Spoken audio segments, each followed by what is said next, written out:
Hello and welcome to the channel. आज इस session में जो टॉपिक हम स्टडी करेंगे वो एनसीईआरटी इकोनॉमिक्स का जो 11th स्टैंडर्ड का बुक है उसको हम इस सेशन से स्टार्ट करेंगे स्टडी करना। एंड चैप्टर वाइज इसको स्टडी करेंगे। इसमें कुछ यूनिट्स हैं, करेक्ट। यूनिट 1 से हम स्टार्ट करेंगे एंड देन फिर हम चैप्टर चैप्टर वाइज जो है आगे बढ़ते जाएंगे। तो इसमें पॉइंट जैसा हमने जो एडवांस थ्योरीज हमने यहाँ अपलोड की चैनल पे, तो उसमें क्या था कि एक कॉन्सेप्ट लिया, एक टॉपिक लिया, एक थ्योरी ली और उस पर हमने स्टडी करना स्टार्ट कर दिया, बात करना स्टार्ट कर दिया। बट यहाँ पर ये बिकॉज ये बेसिक्स है, करेक्ट, और इंडियन इकॉनमी का एक जो है एक अच्छा एक बड़ा रिफ्लेक्शन इसमें देखने को मिलता है। तो इसे हमें पॉइंट टू पॉइंट पढ़ना होगा, मीन्स स्टेप बाय स्टेप आगे बढ़ते जाना होगा। तो पहला यूनिट है, यहाँ स्टार्ट करते हैं। पहला जो यूनिट है यूनिट 1, और इसमें कुछ जो है 4 यूनिट्स हैं जैसा मैं देख पा रहा हूँ। तो unit 1 development policies and experience 1947 to 90, मतलब डेवलपमेंट की क्या जो विकास की नीतियाँ और जो अनुभव 1947 से लेकर के 1990 तक।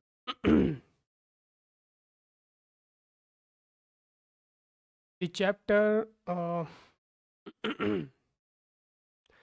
chapter, the two chapters in this unit give us an overview of the state of the Indian economy as it was at the eve of independence till after 4 decades of planned development, which was path that India chose.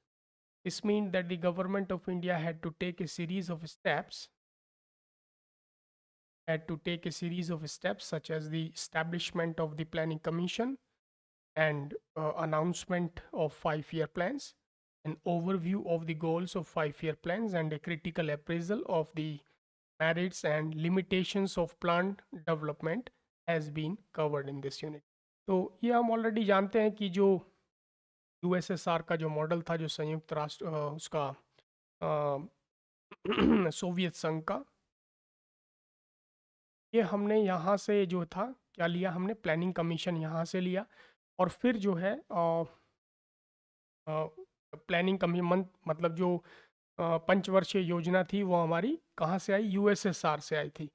और इसी तरीके से हर 5 साल में हमने एक area specific जो है प्लान बनाया और उस पे जो है एक स्पेशल जो है उस पर हमने फोकस किया।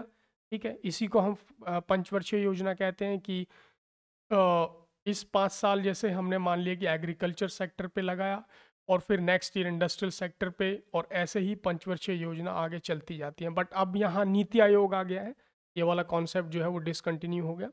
अरे वो एक अलग डिफरेंट टॉपिक है जो इसमें हमें दिया गया है, हम उससे बाहर नहीं जाएंगे कॉन्टेक्स्ट से, हम उसी पर चर्चा करेंगे और आगे बढ़ते जाएंगे। नाउ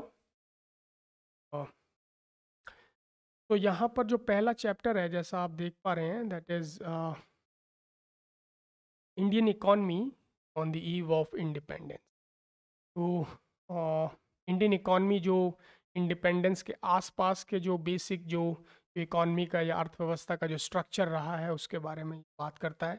तो पहला चैप्टर जो है हमें बताएगा कि इंडस्ट्रियल सेक्टर का स्ट्रक्चर क्या था, एग्रीकल्चर सेक्टर मीन्स खेती बाड़ी, रोजगार धंधे, ठीक है, और ओवरऑल इकॉनमी का जो है वो क्या स्थिति थी, हालत थी।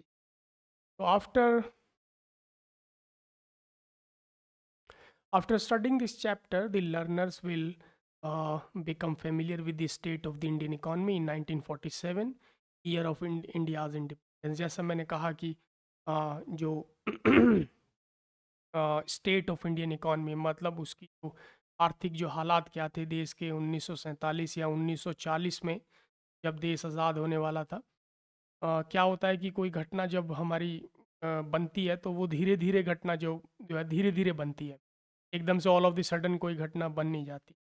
तो 1940 आया और 1940s के टाइम पे फिर धीरे धीरे धीरे धीरे ये चीज़ एक क्लियर जो है एक पिक्चर बनने लगी कि भाई अब देश आज़ाद होने वाला है। तो उस समय का जो है भारत हमें दिखाने की कोशिश ये चैप्टर करता है। एग्रीकल्चर सेक्टर में क्या था, ठीक है, और इंडस्ट्रियल सेक्टर किस तरीके से काम कर रहा था, रोजगार धंधे कैसे थे, करेक्ट। तो understand the factors that led to the under development and stagnation of the Indian economy. तो ठहराव की स्थिति किस प्रकार से रही, करेक्ट। अंडर डेवलपमेंट मतलब अविकास जो है, अविकसित रह जाना, वो उसके क्या कारण रहे। तो ये सारी चीज़ें जो हैं हमें ये क्लियर करेगा ये। अ, तो ये जो है पहला पेज है। तो हम स्टार्ट करेंगे 1.1 इंट्रोडक्शन से। और ये एक जो है कोट दिया गया है यहाँ पर, India is the pivot of our empire, if the empire losses any other part of its dominion we can survive, but if we lost India, the son of our empire will have that। तो ये कहा था Victor Alexander views, जो कि उस समय के voice Roy of British India थे 1894 मीन्स 1894 में।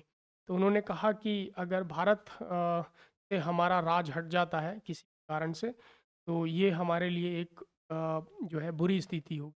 खास तौर पर इकोनॉमिक पर्सपेक्टिव से, आर्थिक पॉइंट ऑफ व्यू से जो है ये एक बुरा होगा इंग्लैंड के लिए, क्योंकि भारत है वो हमारा सबसे ज़्यादा जो है इकोनॉमिक पॉइंट ऑफ व्यू से सबसे ज़्यादा भारत महत्वपूर्ण था। तो उस समय एक कहावत हुआ करती थी कि the sun of the British empire will never set down.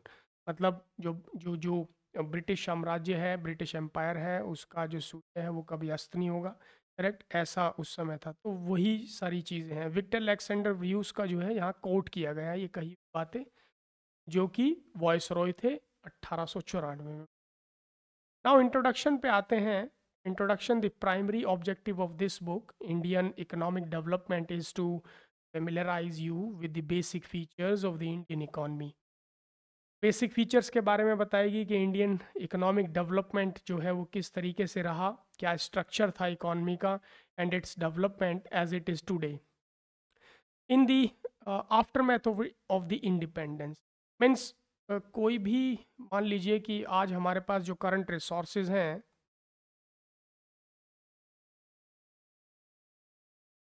Bharat के संदर्भ में बात करें या किसी और कंट्री के संदर्भ में बात करें, तो जो हमारे जो करंट रिसोर्सेज, जो नेचुरल रिसोर्सेज हमारे होते हैं, उनका बहुत ही इम्पोर्टेंट रोल होता है इकॉनमी में।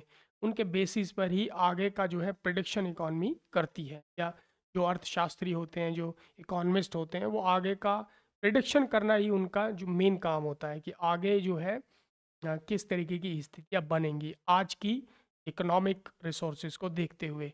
तो ये जो है जो भी 1947 के बाद जो डेवलपमेंट हुआ, जो भी पॉलिसीज़ बनी, करेक्ट, जो आर्थिक नीतियाँ जो बनाई गई, वो सारी उस समय के शोषण शोषण जो ब्रिटिश कालीन में जो शोषण, जो एक्सप्लॉइटेटिव नेचर था, उनका जो व्यवहार था भारत के प्रति, तो वो जो है उससे प्रभावित रही वो पॉलिसी, कहने का मतलब है, right. Now however it is equally important to know something about the country's economic past, even as you learn about its present state and future prospects.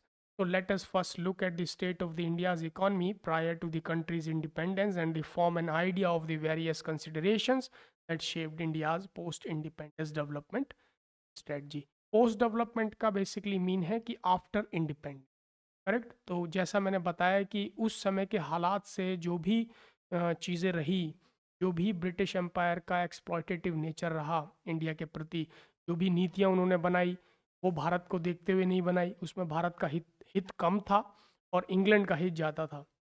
England को ज़्यादा से ज़्यादा वो आर्थिक जो है लाभ पहुंचाना चाहते थे। उसी के पॉइंट ऑफ व्यू को, उसी के पर्सपेक्टिव को देखते हुए उन्होंने भारत में लीगल एंड इकोनॉमिक पॉलिसीज़ को ड्राफ्ट किया, करेक्ट। तो ये इम्पोर्टेंट इस चीज़ है। Now the structure of India's present day economy is not just of current making, it has its roots steeped in history, particularly in the period when under India was under British rule, which lasted for almost 2 centuries before India finally won its independence on the 15th August 1947। तो वही चीज़ है कि जो जो roots हैं, means जो उसके बाद जो 1947 आया, फिर प्लानिंग कमीशन आया, पंचवर्षीय योजनाएं लगाई गई, करेक्ट। तो जो बाद में जो प्लानिंग कमीशन हुई, जो प्लानिंग हुई, जो आर्थिक नीतियां बनी, उसके जो रूट्स थे वो भी उस समय पर मतलब उससे प्रभावित रहे, जो ब्रिटिश काल भारत में रहा, करेक्ट। तो the sole purpose of the British colonial rule in India was to reduce the country to being a raw material supplier for Great Britain's on on rapidly expanding modern industrial base। तो कहने का मतलब है कि England में उस time जो था एक तरीके का इंडस्ट्रियल जो है एक तेजी वहाँ पर थी, मतलब इंडस्ट्रियलाइजेशन का एक्सपेंशन वहाँ हो रहा था, करेक्ट। तरह तरह की मिल्स, कारखाने, मतलब वैल्यू एडिशन बहुत ज़्यादा बड़े पैमाने पर हो रहा था। तो भारत को उन्होंने क्या बना दिया, supplier of raw material, correct. तो सप्लायर जो था मतलब रॉ मटेरियल यहाँ से पानी के जहाज़ों में लाद करके, लोड करके उसको ले जाते, वहाँ पे उसको जो है वो प्रोडक्ट बनाते और फिर जो है एक्सपोर्ट करते, करेक्ट। तो ये जो था एक आब की जो इस तरीके की उन्होंने नीतियां बनाई, वो इंग्लैंड को ध्यान में रखते हुए बनाई, भारत को उन्होंने उसमें नज़रअंदाज किया, करेक्ट। तो आगे है an understanding, sorry, an understanding of the exploitative nature of this relationship is essential for any assessment of the kind and the level of development which Indian economy been able to attain over the last 7.5 decades। तो ये जो है लगभग 70-75 साल तक जो है उस सब चीज़ें देखने में रही कि जो पॉलिसीज़ जो उस तरीके से आगे आगे जो इकोनॉमिक जो पॉलिसीज़ बनी, आर्थिक नीतियाँ, वो जो है कॉलोनियल पीरियड से प्रभावित रही। क्योंकि जो होता क्या है कि जो हमारे नेचुरल रिसोर्सेज होते हैं वो इम्पॉर्टेंट चीज़ होते हैं, बिकॉज इन्हें आप दोबारा से इनको जो है इनकी पूर्ति नहीं कर सकते, करेक्ट। नेचुरल रिसोर्सेज जो हैं वो बहुत इंपॉर्टेंट चीज़ है किसी भी कंट्री के लिए, और जैसे जैसे इनकी मात्रा घटती जाती है वो जो है उनकी क्षतिपूर्ति नहीं की जा सकती, करेक्ट। जैसे हमारा ऑयल है, करेक्ट। और इसी तरीके से बहुत सारी चीज़ें हैं, जैसे ऑयल की मात्रा है, वाटर एक जो है नेचुरल रिसोर्स है, करेक्ट। तो जैसे जैसे ज़मीन के अंदर जो वाटर का जो सोर्स है वो घटता जाएगा तो उसे आप दोबारा से उस लेवल को नहीं कर सकते, वापस नहीं लाया जा सकता उसे। तो वो जितना घट गया वो हमेशा के लिए घट गया। तो ये चीज़ें हैं कि भारत जो भी उस टाइम पर जो यहाँ से चीज़ें बाहर ले जाई गई इंग्लैंड के थ्रू, जो ब्रिटिशर्स के थ्रू, ब्रिटिश एम्पायर में, तो उस समय पर उसकी उसकी कमी यहाँ हो गई। तो उसकी कमी हो गई तो अब आगे का एक टॉपिक होता है जिसको हम बोलते हैं सस्टेनेबल सस्टेनेबल डेवलपमेंट। तो ये एक जो है बहुत इंपॉर्टेंट टॉपिक है, ये आप अलग से पढ़ सकते हैं, करेक्ट। तो सस्टेनेबल डेवलपमेंट का मतलब ये है कि आज के जो रिसोर्सेज हमारे पास हैं उनको ध्यान में रखते हुए नीतियां बनानी, आर्थिक नीतियां बनानी। और क्योंकि ये क्यों ज़रूरी है, सस्टेनेबल डेवलपमेंट का मतलब है कि अगर आज जो चीज़ हम नेचुरल रिसोर्सेज को अगर हम बिना जो है एक लिमिट लगाए उसको जो है यूज़ करेंगे तो वो आने वाली जनरेशन के लिए ख़त्म हो जाएंगी। तो उन रिसोर्सेज को उस वे में खर्च करना ताकि वो आगे की जनरेशन को भी मिल जाएं। तो अगर आप आज उन्हें जो है बेलगाम यूज़ करेंगे तो वो आगे की जनरेशन को नहीं मिलेंगे। तो यही जो है सस्टेनेबल डेवलपमेंट होता है, करेक्ट। तो ये आपको समझ आएगा कि एक्चुअल में क्या है। नाउ 1.2 पर चलते हैं, that is low level of economic development under the colonial. तो डेवलपमेंट जो है वो बहुत कम रहा, ना के बराबर। तो India had an independent economy before the advent of the British rule, though agriculture was the main source of livelihood for most people. Yet, the country's economy was characterized by various kinds of manufacturing activities। यहाँ होता क्या है कि जो भारतीय अर्थव्यवस्था थी British लोगों के आने से पहले, करेक्ट, तो उस समय पर भारतीय अर्थव्यवस्था मुक्त तरीके की एक आत्मनिर्भर तरीके की इकॉनमी थी, जिसमें एग्रीकल्चर सेक्टर जो था ज़्यादातर लोगों का लगभग 85% लोगों का जो था जो जीविका थी या कहें इंग्लिश में लाइवलीहुड जो था, उनकी जो जो सोर्स ऑफ लाइवलीहुड था वो ज़्यादातर एग्रीकल्चर एक्टिविटीज़ पे डिपेंड करता था या लैंड एक्टिविटीज़ पे डिपेंड करता था। लाइव स्टॉक मीन्स पशुपालन, करेक्ट। तो वो उन चीज़ों पर ज़्यादा डिपेंड करता था बिकॉज हमारी रूरल इकॉनमी थी, ठीक है, बट स्ट्रांग थी और यहाँ से चीज़ें बाहर भी जाती थी। ब्रिटिश काल से पहले जब मुगल काल हुआ करता था, करेक्ट, और उस टाइम भी काफ़ी जो है इंडियन इकॉनमी बहुत स्ट्रांग उससे पहले रही है, करेक्ट। तो इंडिया जो जो जो इसका जो लाइवलीहुड था वो किस पे डिपेंड करता था, लार्जली जो है एग्रीकल्चर सेक्टर पे डिपेंड करता था, करेक्ट। और दूसरे तरीके के जो है मैन्युफैक्चरिंग एक्टिविटीज़ भी यहाँ होती थी, जैसे कि लेदर वर्क्स हुआ या फिर मिट्टी के जो हैं इस तरीके के बर्तन कारखाने, और मेटल का काम होता था, करेक्ट, टेक्सटाइल का काम होता था, करेक्ट। इस तरीके के जो है बहुत सारी मैन्युफैक्चरिंग जो है हैंडक्राफ्ट जो है इंडस्ट्रीज़ यहाँ पर थी, जो कि हाथ से चीज़ें बनाई जाती थी। जैसे आज के टाइम पर भी नॉर्थ ईस्ट में कहीं आपने देखा होगा कि शॉल है और जो वूलन क्लॉथ्स हैं वो हाथ से वो लोग बनाते हैं, तो वो बहुत उनकी ज़्यादा कीमत होती है, करेक्ट, क्योंकि वो प्योर वूल से बनाई जाती हैं। तो वो आपको जैसे सिटीज़ में जो ये जो मार्केट होती है वहाँ वो चीज़ें आपको बहुत ना के बराबर कम मिलेंगी, क्योंकि वो हाथ से बनाई चीज़ें उनकी क्वालिटी जो है बहुत हाई क्वालिटी होती है और उनका प्राइस भी उसी तरीके से कंसिडर किया जाता है। Now India was particularly well known for its handcraft industry in the field of the cotton, silk, textiles, metal and precious stoneworks. तो हाथ से चीज़ें बनाने का बहुत यहाँ चलन था, बहुत बड़ी इंडस्ट्री थी, स्ट्रॉन्ग थी अपने आप में, करेक्ट। इसी तरीके से लेदर वर्क भी था, लेदर का वर्क जो है काफ़ी फेमस था इंडिया में, shoes, wallets, belts and bags, correct. So these products enjoyed a worldwide market based on the reputation of the fine quality material used and high standards of craftsmanship.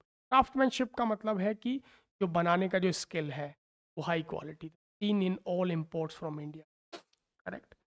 तो now यहाँ पर एक छोटा सा box भी दिया हुआ है, इसमें क्या है, 1.1 टेक्सटाइल इंडस्ट्री इन बंगाल। तो मजलिन जो है, muslin is a type of cotton textile which had its origin in Bengal, particularly places in and around Dhaka, spelled during the pre-independence period as Dhaka, now the capital city of Bangladesh. तो यहाँ पर जो ये जो मजलिन है, मजलिन क्या चीज़ है जो कि आपने नाम सुना होगा अपने घर में पेरेंट्स से या किसी अपने टीचर से। मजलिन क्या है, मलमल है, जो कि जब बांग्लादेश ब्रिटिश साम्राज्य के समय जो था, मतलब 1947 से पहले जो है बांग्लादेश भारत का हिस्सा हुआ करता था, और उस समय पर यहाँ पर मैन्युफैक्चरिंग होता था मसलिन। मसलिन क्या है, मलमल।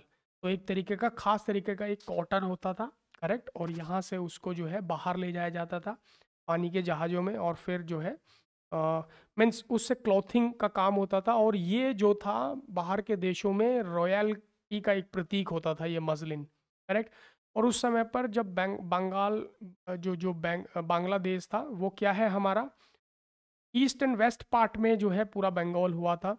एक ईस्ट पार्ट जो है हमारा ईस्ट पार्ट जो था, ईस्टर्न पार्ट जो था हमारा, ईस्टर्न पार्ट बना वेस्ट, सॉरी, ईस्टर्न पार्ट हमारा बना बंगाल, जो बांग्लादेश बना, जिसमें पाकिस्तान था, पाकिस्तान से फिर बांग्लादेश बना, और वेस्ट बंगाल हमारे पास है। वेस्टर्न बंगाल जो है हमारा, वेस्टर्न बंगाल जो है हमारा बेसिकली क्या है, वेस्टर्न बंगाल की जो राजधानी है वो हमारी कलकत्ता है, जो कि भारत में आया 1947 के बाद। और ईस्टर्न जो पार्ट था बंगाल का वो चला गया हमारा पाकिस्तान, फिर पाकिस्तान में अगेन जो है कन्फ्लिक्ट हुआ, फिर दोबारा से वहाँ पे बांग्लादेश निकाला गया। तो बांग्लादेश की जो राजधानी है वो आज भी ढाका है, जिसे हम आज ढाका बोलते हैं, करेक्ट। उस समय पर वो डक्का हुआ करती थी, करेक्ट। वहीं पर ये कॉटन जो मजलिन था वहीं पर मैन्युफैक्चरिंग हुआ करता था और वहाँ से एक्सपोर्ट, जिसको कुछ और नामों से भी पुकारा जाता था, डक्कई मजलिन, ठीक है, and had gained worldwide fame as an exquisite type of cotton textile. The finest variety of muslin was called मलमल. तो जब सबसे उच्च कोटि का जो मसलिन होता था उसको कहते थे मलमल. Sometimes foreign travelers also used to refer it to it as मलमल शाही भी बुलाया करते थे, मलमल खास, implying that it was worn by or fit for the royal. जैसा मैंने कहा कि रॉयल क्लॉथिंग के लिए ये बहुत मशहूर थी उस समय पर. अब आगे चलते हैं. So the economic policies pursued by the colonial period in colonial government in India was concerned more with the protection and the promotion of the economic interest of their home country than with the development of the Indian economy. तो जैसा मैंने कहा कि जो आर्थिक नीतियाँ या जो कानूनी जो नीतियाँ थी, लीगल इकोनॉमिक थ्योरीज जो थी, वो इंग्लैंड को ध्यान में रखते हुए इंग्लैंड को ज़्यादा से ज़्यादा लाभ पहुँचाने के लिए वो पॉलिसियाँ जो हैं बनाई जाती थी. भारत का उसमें जो है नुकसान होगा या भारत का जो है उसमें फ़ायदा होगा, उसको कभी वो लोगों ने उसमें जो है रुचि नहीं रखी. तो जो भी उन्होंने पॉलिसीज़ ड्राफ्ट की, चाहे वो आर्थिक नीति हो या फिर वो कानूनी नीति हो, वो सभी उन्होंने इंग्लैंड को ध्यान में रखते हुए बनाई, जिससे उनका देश ज़्यादा अमीर हो, उनके वहाँ प्रॉस्पेरिटी आए. Such policies brought about a fundamental change in the structure of the Indian economy, transforming the country into supplier of raw materials and consumer of finished industrial products from Britain. तो होता क्या कि यहाँ से जो raw materials को import करते England में और फिर वैल्यू एडिशन करते.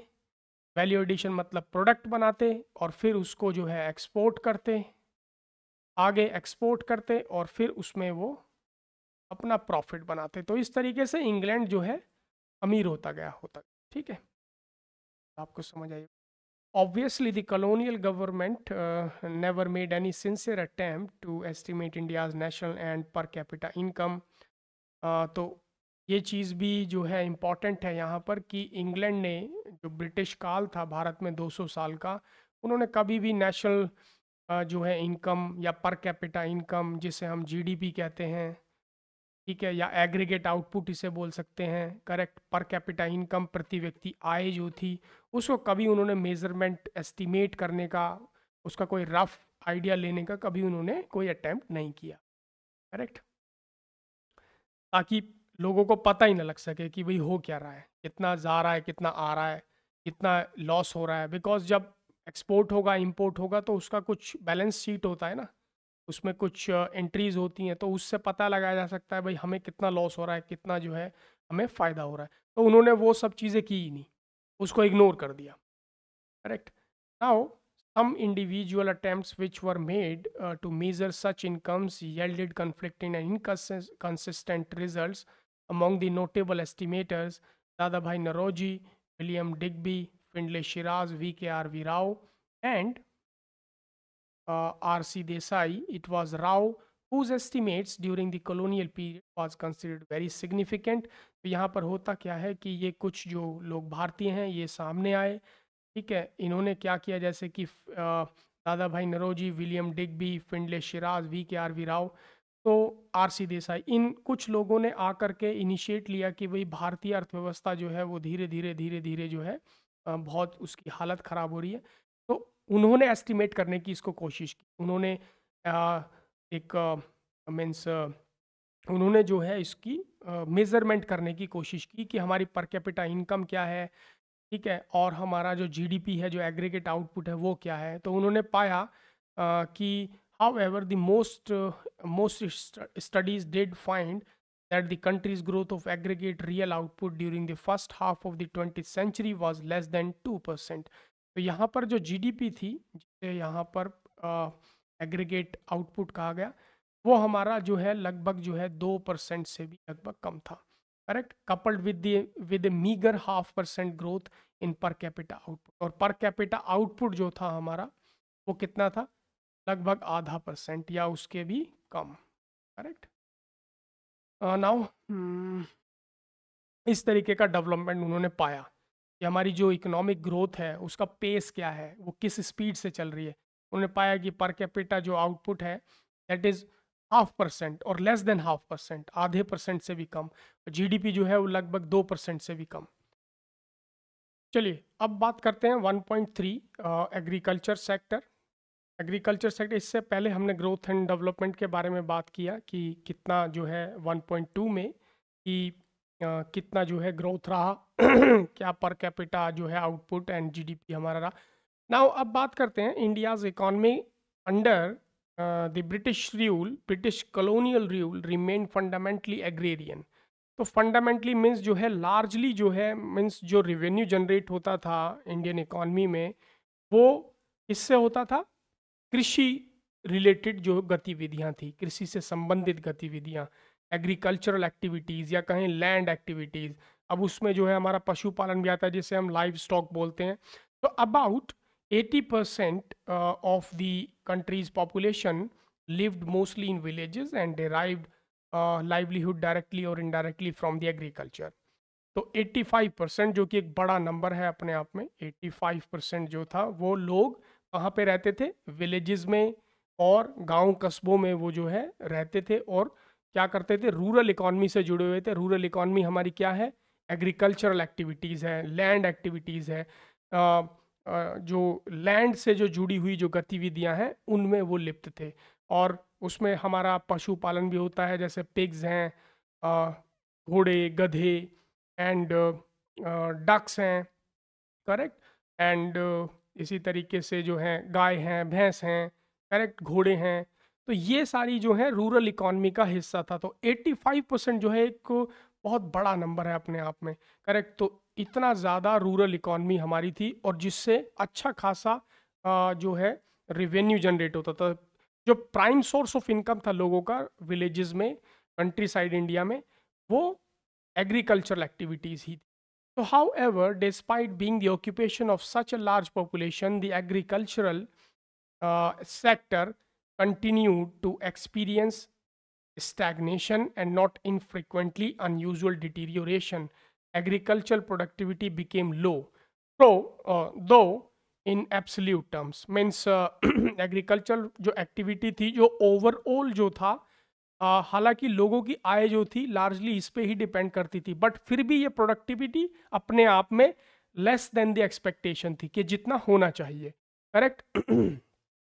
Now this sector experience some growth due to the expansion of the aggregate area under the cultivation.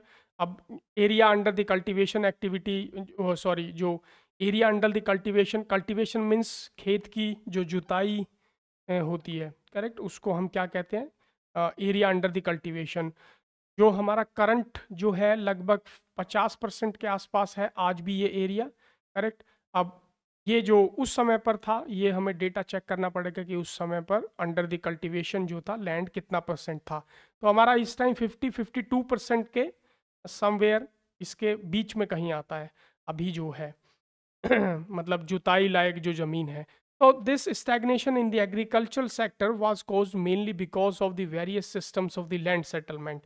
तो land settlement का जो था हमारा जो सिस्टम था उसमें मैं बताता हूँ अभी, that were introduced by the colonial government. तो colonial government ने जो था एक जो लैंड सेटलमेंट का जो सिस्टम था, मीन्स जो लैंड रेवेन्यू सेटलमेंट का जो सिस्टम था वो एक पिरामिड की तरह काम करता था, ठीक है। उसमें कोई इक्वालिटी जो है नहीं थी। अब इसको थोड़ा बड़ा बनाता हूँ। ये हमारा ये जो है पिरामिड हो गया एंड ये अपर पार्ट हो गया, ये मिडल एंड ये जो है लोवेस्ट। यहाँ पे क्या है, ब्रिटिश गवर्नमेंट है, करेक्ट। एंड ये जो पार्ट है यहाँ पर हमारे जो है मिडल मैन आएंगे, करेक्ट, जो कि हम जिन्हें ज़मींदार, आज भी हम ज़मींदारों के नाम से जानते हैं। एंड ये जो है ये कल्टीवेटर्स हैं। तो कल्टीवेटर्स कौन है, कल्टीवेटर्स जो है पीसेंट हैं। पीसेंट मीन्स फार्मर्स हैं, पीसेंट भी एक वर्ड होता है किसानों के लिए। तो ये जो एरिया है यहाँ पर हमारे कल्टीवेटर्स हैं, करेक्ट, जो कि उन्हें इंग्लिश में एक और वर्ड होता है इकोनॉमिक्स में, जिसे हम बोलते हैं टेनेंट कल्टीवेटर्स। तो टेनेंट कल्टीवेटर्स मतलब जो किराए पर जो ज़मीन लेकर के फिर उसकी जुताई करते हैं और फिर उन्हें जो है उसका जो है किराया देना होता है किसको, ज़मींदार को। तो ज़मींदार जो है वो रेवेन्यू कलेक्ट करेगा एंड एज वेल एज जो है वो क्या काम करेगा, वो किराया भी वसूलेगा। अब कोई भी स्थिति हो, क्योंकि ये एक्सप्लॉयटेटिव जो था नेचर था गवर्नमेंट का, गवर्नमेंट जो है वो केयर नहीं करती थी कि भाई तुम जो है कितना उगा रहे हो या क्लाइमेट की वजह से तुम्हारी कोई परेशानी है, तो उन्हें उस चीज़ से कुछ नहीं लेना। तो यहाँ पर जो मिडल मैन थे वो उनके ऊपर, कल्टीवेटर्स के ऊपर अत्याचार करते थे, पीसेंट्स के ऊपर, टेनेंट कल्टीवेटर्स के ऊपर, करेक्ट। और फिर वो भी मजबूर थे आगे। वो क्यों मजबूर थे? क्योंकि जो ब्रिटिश गवर्नमेंट थी वो उन मिडल मैन से क्या करती थी, कलेक्ट करती थी रेवेन्यू को। तो रेवेन्यू जब वो कलेक्ट करेगी, करेक्ट, जब वो सख्ताई से उसको कलेक्ट करेगी तो उन्हें भी सख्ताई से आगे कलेक्ट करना पड़ेगा, करेक्ट। तो ये सिस्टम था, वो भी उस चीज़ से बंधे हुए थे, करेक्ट। तो इसमें जो है ये एक घटना थी ना। आगे चलते हैं। So particularly under the particularly under the zamindari system, which was implemented in the then Bengal Presidency, comprising parts of India's present-day eastern states, correct? The profit accruing out of the agriculture sector went to the zamindars. जैसा मैंने बताया बिल्कुल ठीक वैसा ही एक pyramid तरीके का system हुआ करता था, जिसमें तो गवर्नमेंट ऑफ जो ब्रिटिश गवर्नमेंट थी उसके पास लीगल एंड इकोनॉमिक्स जो है पावर्स से अथॉरिटी थी, फाइनल अथॉरिटी के, वो क्या रूल्स एंड रेगुलेशंस बनाएगी, करेक्ट। और फिर उसके हिसाब से सबको बिहेव करना पड़ता था। तो ज़मींदार जो है वो यहाँ से इस तरीके से ये कलेक्ट करते थे, करेक्ट। और फिर यहाँ से इनको देना होता था ये रेवेन्यू फाइनली ब्रिटिश गवर्नमेंट को, करेक्ट। और वो इस चीज़ की परवाह नहीं करते थे कि भाई क्लाइमेट की प्रॉब्लम है या किसी को कोई डिसीज डिसऑर्डर या कोई जो है महामारी फैल गई है, तो इस चीज़ का वो केयर नहीं करते थे, बट उनको रेवेन्यू चाहिए तो चाहिए, करेक्ट। तो ये एक घटना थी। आगे चलते हैं। नाउ जमींदार इंस्टेड ऑफ द कल्टीवेटर्स, तो डायरेक्ट कल्टीवेटर से ना लेकर के जमींदारी सिस्टम जो था वो सेटअप किया गया। तो यही इसका जो है रेवेन्यू सेटलमेंट सिस्टम है, यही जो है लैंड सिस्टम है। मैंने एक ही में दोनों चीज़ें बता दी हैं। However, a considerable number of zamindars and not just the colonial government did nothing to improve the condition of the agriculture. तो उन्होंने एग्रीकल्चर के बारे में कोई मतलब खास जो है लाभकारी पॉलिसीज़ या जो आर्थिक नीति थी वो कोई उन्होंने खास नीतियाँ नहीं बनाई, बट वो अपने हितों को, अपने कंट्री के हितों को, मीन्स जो उनका जो देश था इंग्लैंड ब्रिटेन, उसके हितों को देखते हुए इकोनॉमिक पॉलिसीज़ या लीगल पॉलिसीज़ को वो बनाते थे, ड्राफ्ट करते थे, करेक्ट। तो the main interest the main interest of the zamindars was only to collect the rent regardless of the economic condition of the cultivators. जैसा मैंने बताया वही सेम चीज़ है। उन्हें उनकी समस्याओं से, कल्टीवेटर्स की, फार्मर्स की, पीसेंट्स की समस्याओं से उन्हें कुछ नहीं लेना, उन्हें सिर्फ अपना पैसा चाहिए। तो this caused immense misery and social tension among the latter. तो इसकी वजह से जो है सामाजिक समस्याएं उत्पन्न होने लगी, करेक्ट, होगा ही वो। To a very great extent, the terms of the revenue settlement were also responsible for the zamindars adopting such an attitude.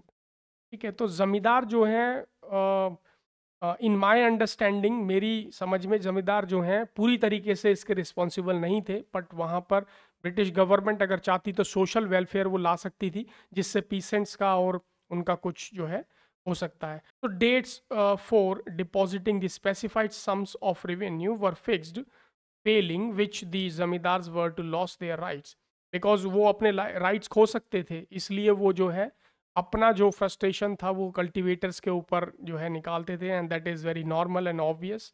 तो besides this, low levels of technology, lack of irrigation, irrigation का मतलब है सिंचाई के तरीके, technology means आप किस technology से आप अपनी जो प्रोडक्टिविटी है उसको बढ़ाएंगे ताकि आपका जो आउटपुट है फाइनली वो कैसे इंक्रीज होगा।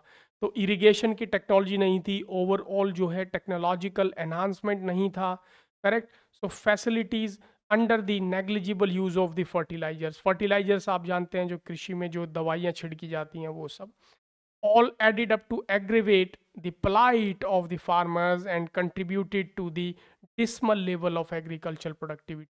मतलब कि लो लेवल का जो एग्रीकल्चर जो आउटपुट था, जो कृषि का जो आउटपुट, जो फाइनली जो फसल हुआ करती थी, बहुत लो लेवल का हुआ करता था उसकी वजह से। करेक्ट। आउटपुट बहुत लो होता था।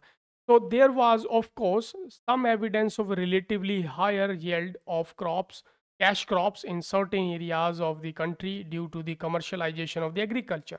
तो यहाँ पर ये इंपॉर्टेंट चीज़ है कि एक हमारी होती हैं जो है कैश क्रॉप्स। कैश क्रॉप्स का मतलब है कि जो फसल खाने के लिए ना उगाई जाए, इस तरीके की जो खाई ना जा रही हो, जैसे कि जूट की खेती। करेक्ट। और इसी तरीके से अभी आगे देखते हैं हम। तो कैश क्रॉप्स का बेसिकली यही मतलब होता है कि जो फसल खाई ना जा रही हो या खाने योग्य ना हो, बट उसका आगे फिर वैल्यू एडिशन हो करके कुछ और प्रोडक्ट बनेगा। करेक्ट। तो उसकी खेती की जाती थी और फिर उन चीज़ों का कमर्शलाइजेशन ऑफ एग्रीकल्चर है। इस वजह से जो है जो खाने की जो खेती थी वो नया उगा करके जो एग्रीकल्चर सेक्टर था वो अपने आप में ही शिफ्ट होने लगा। खाने की जो है फसलें ना उगाना, बट कैश क्रॉप्स को उगा करके और उससे जो है पैसा कमाना। करेक्ट। तो but this could hardly help farmers in improving their economic condition, as instead of producing food crops. तो फूड जो क्रॉप्स हैं, जैसे मैंने अभी बताया कि एक तो हमारी फूड क्रॉप्स हैं और दूसरी हमारी हैं कैश क्रॉप्स। तो यहाँ से यहाँ पर ये शिफ्ट होने लगे। क्यों शिफ्ट होने लगे? ताकि उनकी इकोनॉमिक कंडीशंस जो है कुछ सुधरें, बट उससे भी कुछ खासा फायदा उन्हें नहीं हुआ कि कैश क्रॉप्स जो है ज़्यादा रेवेन्यू जनरेट कर सके। करेक्ट। तो now they were producing cash crops which were to be ultimately use by the British industries back home. Correct. वही सेम चीज़ जो मैंने बताई कि वो जो है इम्पोर्ट करते थे। तो उन्होंने इस तरीके की इकोनॉमिक, इस तरीके की एग्रीकल्चरल पॉलिसीज बनाने की कोशिश की कि लोग शिफ्ट होने लगे। जो पीसेंट्स थे वो they were more comfortable in producing cash crops. Correct. Cash crops को ज़्यादा महत्व देना स्टार्ट कर दिया। इस तरीके का उन्होंने एग्रीकल्चर पॉलिसीज बनाई क्योंकि उन्हें इंपोर्ट करनी थी वो चीज़ें और फिर उसमें वैल्यू एडिशन करना था जिससे उन्हें प्रॉफिट हो सके। करेक्ट। तो डेस्पाइट फिर भी some progress made in irrigation, India's agriculture was starved of investment in terracing, flood control, drainage and desalinisation of the soil. तो इस तरीके की जो है चीज़ें की गई। मीन्स इसमें जो है कुछ पॉइंट्स हैं इंपॉर्टेंट, जैसे कि डीसैलिनाइजेशन। डीसैलिनाइजेशन का मतलब है कि जो सॉल्ट वाटर, ओ सॉरी, जो सॉल्ट लेवल है सॉइल का, उसको कम करना। फ्लड कंट्रोल मतलब बाढ़ से खेती खराब होती है, फसलें खराब होती हैं, उसको कंट्रोल करना। इरिगेशन में कुछ जो है टू दी सम एक्सटेंट जो है कुछ हद तक जो है इम्प्रूवमेंट करना। एंड ड्रेनेज सिस्टम मतलब जो नालियाँ होती हैं खेतों में, उनको जो है सही प्रॉपर तरीके से जो है डिस्ट्रीब्यूशन करना वाटर का। तो ये सारी चीज़ें जो हैं इम्प्रूव करने के बाद भी फिर भी जो है लो लेवल का आउटपुट कृषि से हुआ करता था। करेक्ट। इतना ज़्यादा कुछ नहीं था। तो while a small section of the farmers change their cropping pattern, जैसा मैंने बताया उन्होंने अपना cash crop, sorry, food crop से शिफ्ट हो गए कैश क्रॉप्स पर। जो थे small section of the farmers, because उसमें थोड़ा ज़्यादा जो है उसमें बचत थी। Food crops to commercial crops वही जो कैश क्रॉप्स हैं। A large section of tenants, small farmers and sharecroppers neither had resources and technology nor had incentive to invest in agriculture. तो एक लार्ज सेक्शन जो था वो तो उससे जो है डिप्राइव्ड ही रहा, मतलब वो खेती कर ही नहीं पाता था, वो भूमिहीन किसान थे। करेक्ट। उनकी कौन सुनेगा? तो ये भी वही लोग खेती कर पाते थे जो कि रेंट जो है जमींदारों को भूमि का रेंट जो है वो चुका सकें। तो ये कौन थे? वो कल्टीवेटर्स थे। अब होता क्या है कि जो लार्ज पार्ट है ये भी एक बहुत स्मॉल सेक्शन था।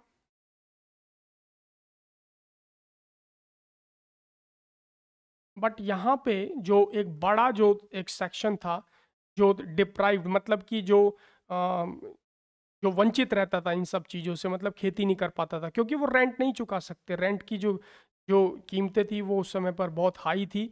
तो ओवरऑल कहने का मतलब है कि ऐसे लोगों की जो संख्या बहुत ज़्यादा थी कि जो लोग खेती मतलब किराए पर भी खेती नहीं कर पाते थे, या फिर जैसे कि शेयर क्रॉपर्स मतलब जैसे कि लोग आज गाँवों में, आपने शायद जो लोग गाँव में रहते होंगे वो आज भी जानते हैं कि लोग मिल कर के लैंड को उसको किराए पे ले लेते थे।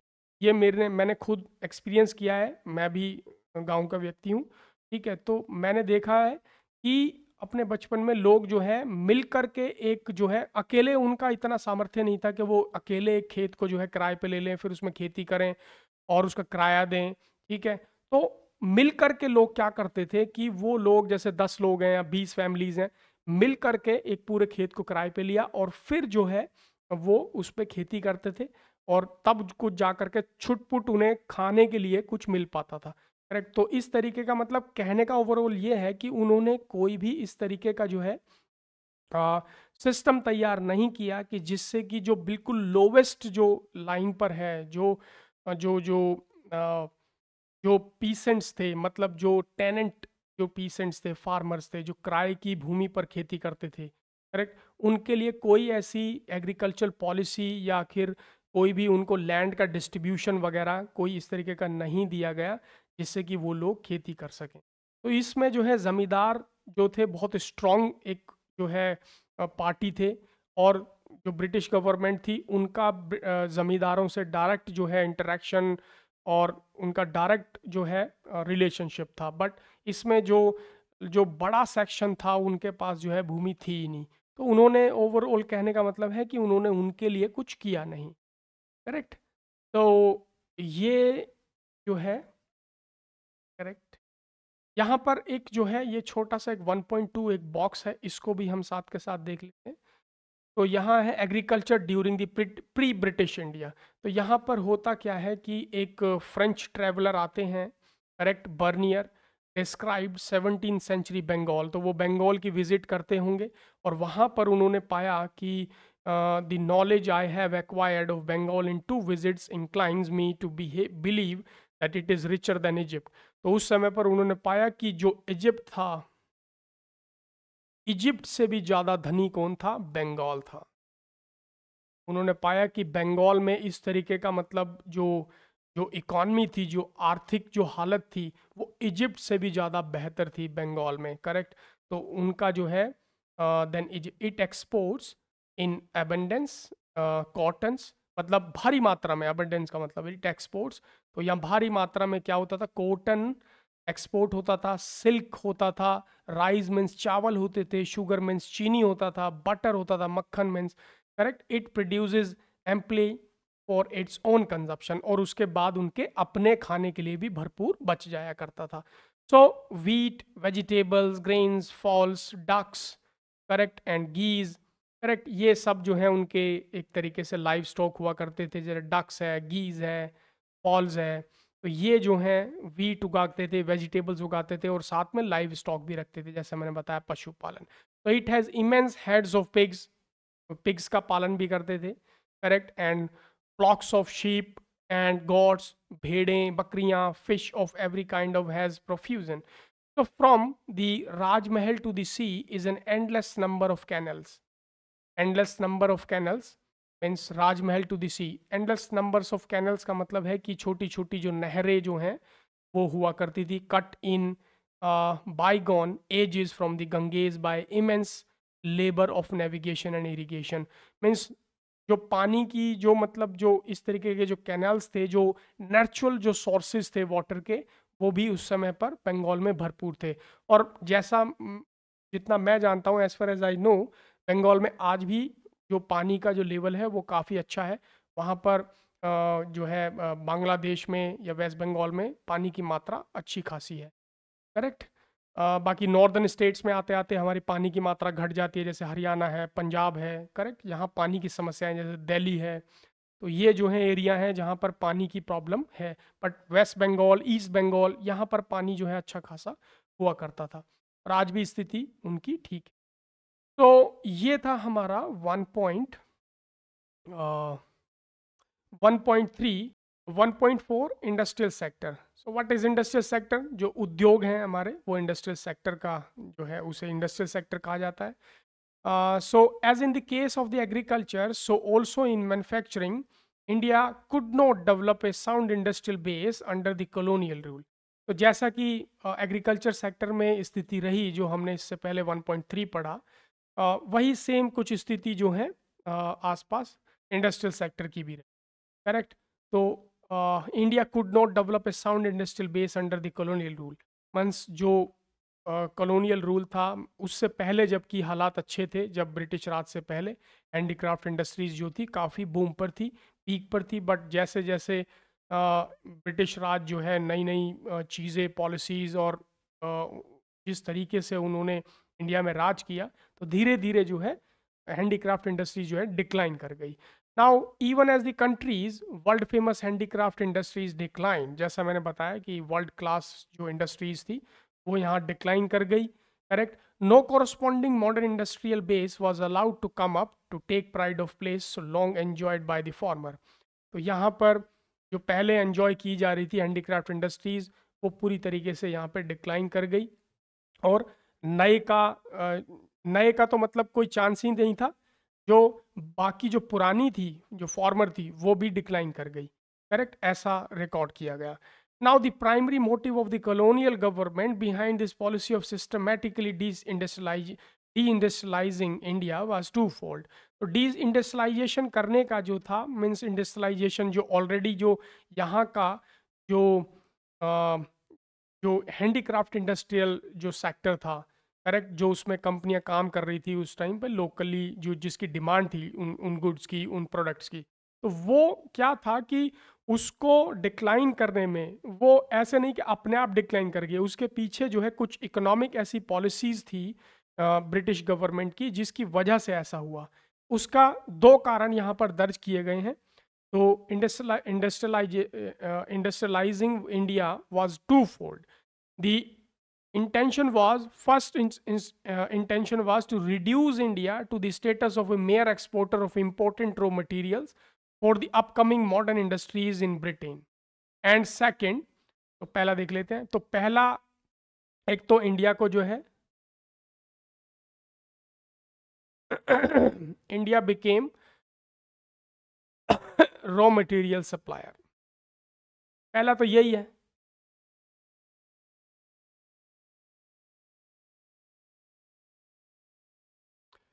ठीक है. और दूसरा यहाँ जो पॉइंट है, दूसरा क्या है कि उन्होंने, पहला तो यही है कि इंडिया जो है एक रॉ मटेरियल का सप्लायर उन्हें बनाना था. अगर जो हैंडीक्राफ्ट इंडस्ट्रीज यहाँ जिंदा रहती, अगर वो एक्टिव रहती यहाँ पर, तो वो रॉ मटेरियल उनमें खर्च होता. Correct.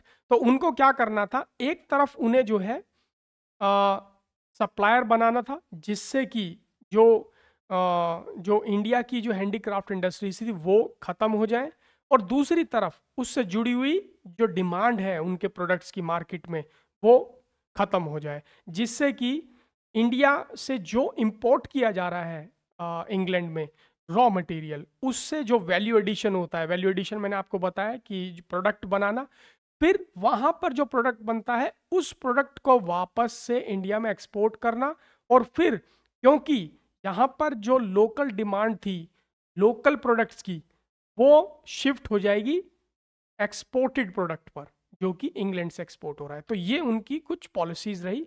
Correct.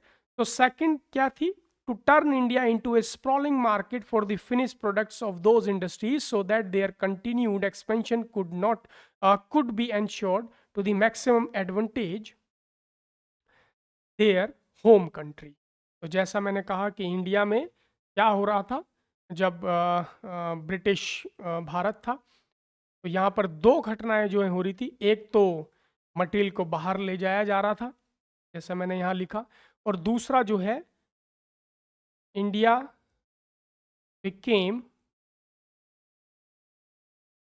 A market for Britain. तो यहाँ से रॉ मटेरियल जा रहा है वहाँ पर, फिर वहाँ से वैल्यू एडिशन होकर के वापस यहाँ इंडियन मार्केट में आ रहा है, और जिसकी क्वालिटी कंपेयर इन कंपैरिजन जो जो जो जो भारतीय हैंडीक्राफ्ट इंडस्ट्रीज थी, उनकी तुलना में उनकी जो क्वालिटी थी, क्वालिटेटिवली उनकी जो थी बहुत ही कम थी। उनकी जो जो उनका जो मीन्स स्किल्स मान लो, या फिर उसका जो जो उसमें जिस सामान से वो बनती थी उसकी क्वालिटी को, मतलब मान लीजिए कि आपने जो मान लीजिए कि लेदर को वो इंपोर्ट करते, तो लेदर को वो इंपोर्ट करते, मगर वो क्या करते कि लेदर जो है, जो इंडिया के लिए वो सामान भेजते, ठीक है, क्योंकि इंडिया में वही लोग राज कर रहे थे, तो उन्हें पता है कि हमारे प्रोडक्ट की डिमांड होगी ही होगी, तो वो वहाँ पर पूरे श्योर थे इस चीज़ के लिए। तो होता क्या था कि जो लेदर था उसको मीन्स उसको इसको पतला कर देना, थिन कर देना, तो ओवरऑल जो क्वालिटी है उसकी वो कम हो जाएगी।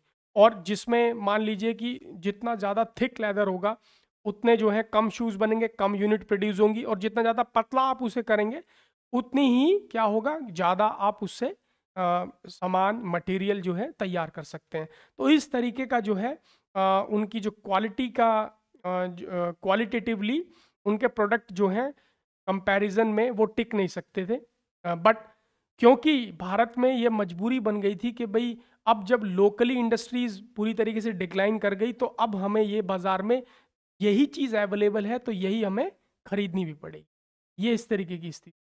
नाउ आगे चलते हैं। Britain, in the unfolding economic scenario, the decline of the indigenous handicraft industries created not only massive employment in India, but also new demand in the Indian consumer market, which was now deprived of the supply of locally made goods. This demand was profitably met by the increasing imports of cheap manufactured goods from the Britain. जैसे मैंने कहा, same वही चीज़ कि यहाँ की जो local industries थी उसको ख़त्म होने के बाद उनकी डिमांड भी ख़त्म हो गई। तो अब बाज़ार में जो चीज़ें, जो प्रोडक्ट जो अवेलेबल थे वो थे इम्पोर्टेड प्रोडक्ट्स, जो कि इंग्लैंड में हमारे ही रॉ मटेरियल से बनाया जा रहा था। फिर यहाँ पर उसे इम्पोर्ट किया। इम्पोर्ट करने के बाद यहाँ का जो टोटल लोकल प्रोडक्ट था वो मार्केट से उठ गया, और फिर जो भी था वो था सिर्फ इंग्लैंड मेड प्रोडक्ट। तो वही लेना भी पड़ेगा, जो अवेलेबल है वही लेना पड़ेगा।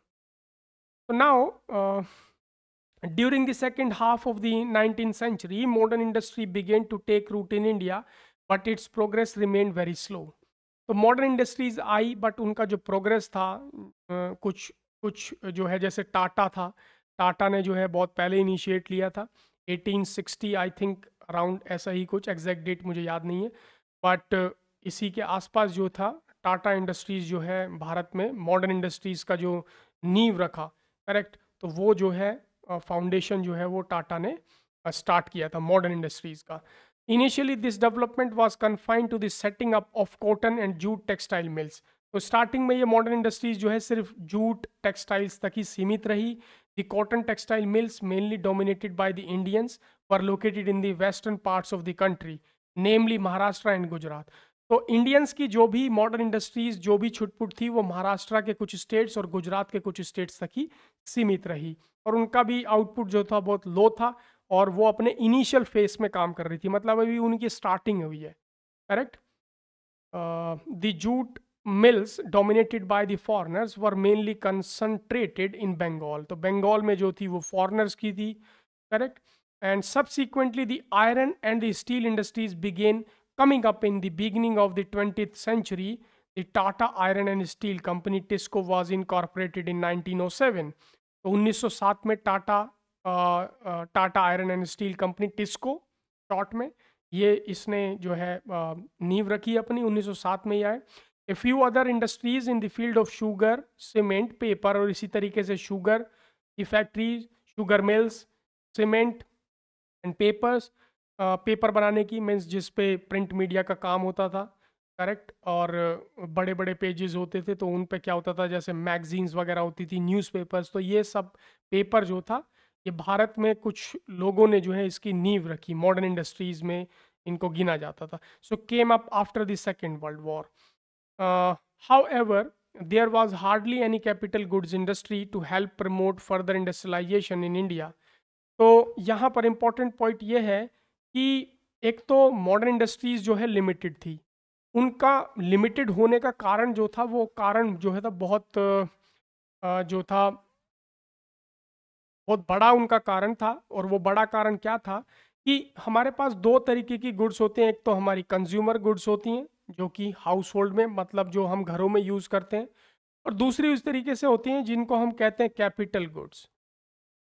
तो कैपिटल गुड्स इस तरीके के होते हैं, जैसे बड़ी बड़ी आपने टूल्स बनाया, मान लीजिए कि आज मेट्रो बन रही है, तो मेट्रो के जिन जिन टूल्स और मशीन से मेट्रो बन रही है उनको भी कोई कंपनी बना रही है, तो ये क्या हुआ, ये हमारे कैपिटल गुड्स में होते हैं, जो कि इंडस्ट्रियल यूज के लिए होते हैं, कंज्यूमर यूज के लिए नहीं होते, मतलब हाउस होल्ड पर्पज के लिए नहीं होते, वो होते हैं हमारे इंडस्ट्रियल यूज के लिए। तो जैसे मान लीजिए कि बिस्कुट बनाने की कोई कंपनी है, तो वहां पर जो बिस्कुट हम खाते हैं घरों में, बिस्कुट हम खरीद के लाते हैं, ठीक है, बट वो बिस्कुट भी किसी फैक्ट्री में किसी मशीन से बनता होगा, करेक्ट। तो वो मशीन क्या है, वो कैपिटल गुड्स हैं।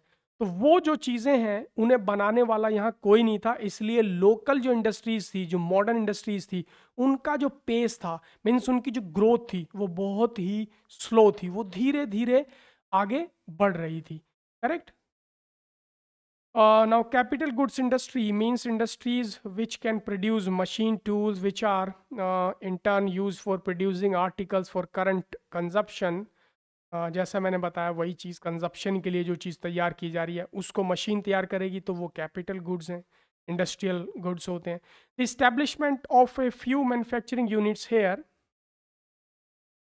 And there was no substitute to the near wholesale displacement of the country's traditional handicraft industries. तो कहा गया है कि जो होलसेल डिस्प्लेसमेंट था लोकल इंडस्ट्रीज का, करेक्ट, उनको यहाँ पर मतलब कोई सपोर्ट नहीं था। होलसेल डिस्प्लेसमेंट का मतलब है कि जैसे कि मान लीजिए कि आज आपने कोई शॉप आपने खोली, जैसे कि इंडिया का उस समय पर मान लीजिए कि जो हैंडीक्राफ्ट इंडस्ट्रीज हैं, हैंडीक्राफ्ट जो इंडस्ट्रीज हैं, अब ये क्या होती हैं, ये कुछ चीज़ें बना रही हैं, ठीक है। अब होता क्या है कि जो ये चीज़ें जो कुछ बना रही हैं, वो जो है फाइनली एक डिस्ट्रीब्यूटर पे जाएंगे। तो ये जो है डिस्ट्रीब्यूटर हैं, फिर डिस्ट्रीब्यूटर जो है उसको आगे वो चीज़ करेंगे। तो यहाँ पर जो होलसेल डिस्प्लेसमेंट सिस्टम था, ये क्या कहलाता है, होलसेल डिस्प्लेसमेंट। मतलब जो रिटेल जो जो जो शॉप्स होती हैं या फिर जो डीलर्स होते हैं, जो स्टोर्स होते हैं, वो डायरेक्टली कंज्यूमर को ना बेच करके वो किसको बेचते हैं, रिटेलर्स को बेचते हैं, करेक्ट। तो वो क्या हुआ, होलसेल डिस्प्लेसमेंट। जैसे कि आपने कोई होलसेल मार्केट के बारे में सुना होगा, एक होती है कंज्यूमर मार्केट, जैसे वो हमारे आसपास जैसे दिल्ली में सरोजिनी नगर मार्केट है, या इसी तरीके की जो है ये कंज्यूमर मार्केट है। बट इसी तरीके की कुछ जो है ओल्ड दिल्ली में जो है होलसेल मार्केट होती हैं, जो कहलाती हैं होलसेल डिस्प्लेसमेंट। ये आपको अब समझ आ गया होगा। नाउ इस तरीके का जो सपोर्ट सिस्टम था वो कंप्लीटली जो है वो डिस्ट्रॉय हो चुका था इंडिया में, कहने का मतलब। Now further more the growth sorry Furthermore, the growth rate of the new industrial sector and its contribution to the gross domestic product और gross value added remained very small. जैसे मैंने बताया कि जीडीपी जो था इस इन मॉडर्न इंडस्ट्रियल सेक्टर का बहुत ही कम रहा। स्टार्टिंग में इनका जो स्पीड था, मतलब जो ग्रोथ था, वो बहुत कम दर्ज किया गया। Gross value added and gross domestic product, correct. So another significant drawback of the new industrial sector was the very limited area of operation of the public sector. Another significant drawback of the new industrial sector was the very limited area of operation of the public sector. तो public sector को इसमें जो है कोई मतलब खासी जो है मीन्स जो पब्लिक सेक्टर था उसको कुछ खासी जो है मतलब जो है कुछ खास इंटरेस्ट नहीं था इन चीज़ों में, इनको सपोर्ट करना, फाइनेंशियली सपोर्ट करना, या उनके फेवर में कोई जो है पॉलिसी बनाना, लीगल पॉलिसीज सेफ गार्ड्स के लिए, और इकोनॉमिक पॉलिसीज कुछ बनाना जिससे कि लोकल डिमांड जो है वो बढ़ जाए। और जो है आज होता है ऐसा कि लोकल डिमांड को बढ़ाने के लिए जो है गवर्नमेंट क्या करती है, ड्यूटी इम्पोज कर देती है, 30%, 25% फिक्स्ड कर देती है, करेक्ट, कि भाई इतना परसेंटेज इस पे लगेगा। तो वो क्या होता है, लोकल जो प्रोडक्ट होते हैं उनको प्रमोट करने के लिए ऐसा गवर्नमेंट करती है। बट उस टाइम पर ये चीज़ें नहीं हुई होंगी, करेक्ट, बिकॉज उन्हें जो है इंग्लैंड को फायदा पहुंचाना था, ना कि भारत को। ऑब्वियसली ये होना था। This sector remained confined only to the railways, power generation, communications, ports and some other departmental undertakings। तो ये जो चीज़ें थी, जो पब्लिक सेक्टर जो था, मीन्स जो गवर्नमेंट का जो फाइनेंशियल सपोर्ट था, मीन्स जो गवर्नमेंट के अंडर चीज़ें आती थी, वो चीज़ें बस 2 या 3 चीज़ों पर सीमित रही। मीन्स एक तो हमारा रेलवे था, ये हम ऑलरेडी जानते हैं कि रेलवे जो है वो हमें ब्रिटेन ने दिया, करेक्ट। रेलवे है, और जो पावर जनरेशन के जो बड़े बड़े प्लांट हैं, जैसा आप देखते हैं आज इलेक्ट्रिसिटी जनरेट करते हैं, तो वो सारी चीज़ें जो हैं उस समय पर गवर्नमेंट के हाथ में थी। और गवर्नमेंट जो है रेलवे का इस्तेमाल भी वो अपने माल की जो है आवाजाही के लिए करती थी, करेक्ट। बहुत सारे रेलवे स्टेशंस जो है उन्होंने बनाए। दिल्ली का जो ओल्ड दिल्ली रेलवे स्टेशन है वो भी ब्रिटिश काल का बना हुआ है। तो वहाँ पर यही था कि उनका माल इधर से उधर उसमें जाता था, और कोई उसका खास पर्पज़ नहीं था। जो माल यहाँ से रॉ मटेरियल जाता इंग्लैंड, फिर इंग्लैंड से जो माल आता तो रेलगाड़ियों के थ्रू उन्होंने अपनी जो जो जो मतलब जो उनका जो सामान है उसको ज़्यादा से ज़्यादा अच्छी तरीके से उसका डिस्ट्रीब्यूशन को सही वे में, मतलब प्रॉपर डिस्ट्रीब्यूशन के लिए, मतलब अपनी ग्रोथ को बढ़ाने के लिए इंग्लैंड ने ये रेलवे सिस्टम चालू किया था। नाउ अब बात करते हैं 1.5, दैट इज फॉरेन ट्रेड। तो वैश्विक व्यापार की क्या स्थिति थी उस समय पर भारत में, जिस समय ब्रिटिश लोग यहाँ पर राज करते थे। तो India has been an important trading nation since ancient India. तो भारत जो है प्राचीन समय से ही जो है काफ़ी जो है अपनी मौजूदगी को दर्ज कराता रहा है वैश्विक व्यापार के क्षेत्र में। But the restrictive policies of commodity production, trade and tariff pursued by the colonial government adversely affected the structure. तो ओवरऑल जैसा हम पढ़ते हुए आ रहे हैं स्टार्टिंग से कि उन्होंने इस तरीके का जो है माहौल यहाँ पर बनाया, एक एक्सप्लॉयटेटिव नेचर जो है यहाँ पर दिया भारत को, कि यहाँ जो है व्यापार पूरी तरीके से लगभग जो है जो लोकल जो ट्रेड था, मीन्स जो हमारा जो रॉ मटेरियल का जो हम उगाते थे, मैन्युफैक्चरिंग करते थे, वो सारा लगभग कोलैप्स कर गया था, करेक्ट। और बस अवेलेबल होती थी तो वो चीज़ें जो इंग्लैंड में कहीं बनाई जाती हैं, करेक्ट।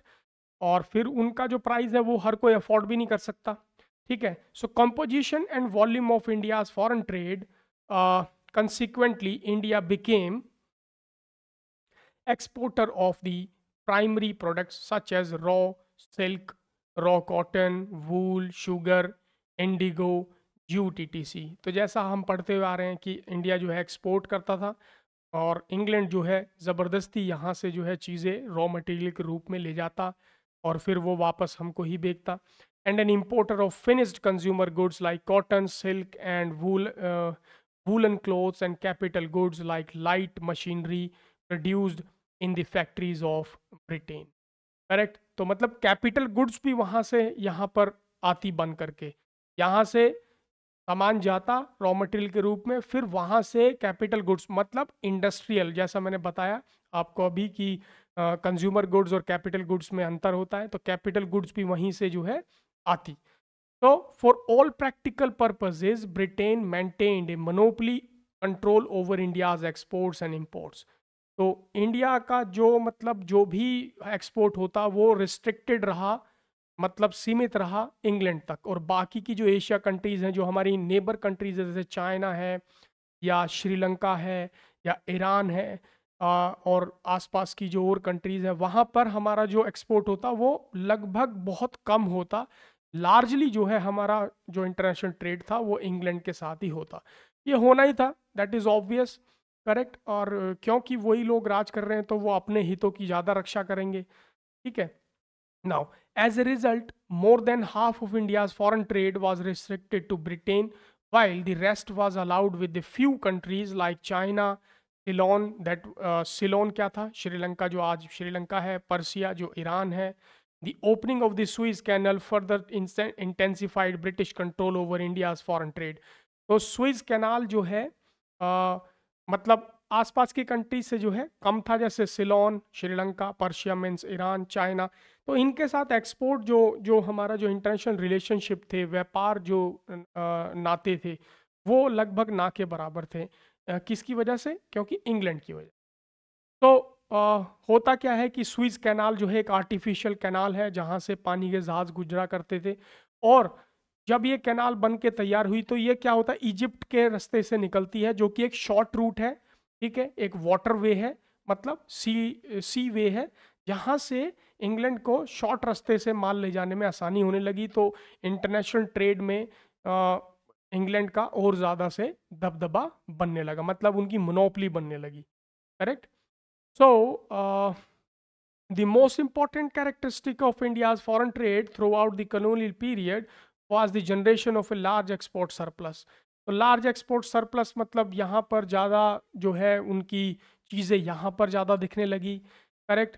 जो वैल्यू एडिशन करके यहाँ आती, बट उसके बदले में होता क्या कि रॉ मटेरियल यहाँ से जा रहे हैं तो लोकल मार्केट कोलैप्स होने लगी। जो व्यापार धंधे जो हमारे लोकल लेवल पे चलते थे वो लगभग कोलैप्स हो गए।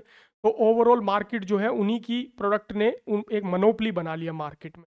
बट यहाँ पर क्या होता कि जो बाकी जो रॉ मटेरियल्स था उससे कुछ ना कुछ बन के आता, बट जो सिल्वर और गोल्ड वगैरह था वो वहीं पे रह जाता, डायमंड वगैरह, तो वो वापस नहीं आता यहाँ पर। करेक्ट। जिससे हमारी जो इकॉनमी थी वो वीकर वीकर वीकर और वीकर होती गई, मतलब कमजोर होती गई।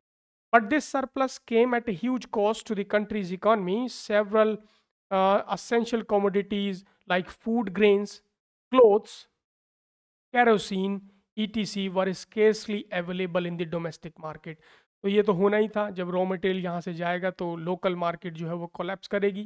करेक्ट। जैसा आज भी लोकल प्रोडक्ट को, लोकल कमोडिटीज़ को, लोकल गुड्स को सेफ गार्ड, मतलब उसे सिक्योर करने के लिए गवर्नमेंट क्या करती है कि उसकी डिमांड बनी रहे मार्केट में, तो वो बाहर की जो कमोडिटीज़ होती हैं जो इंपोर्ट होती हैं उन पे ड्यूटी लगा देती है, मतलब टैक्स लगा देती है, ताकि वो कम बिकें और लोकल डिमांड जो है थोड़ा ज़्यादा रहे, बैलेंस बनाने के लिए।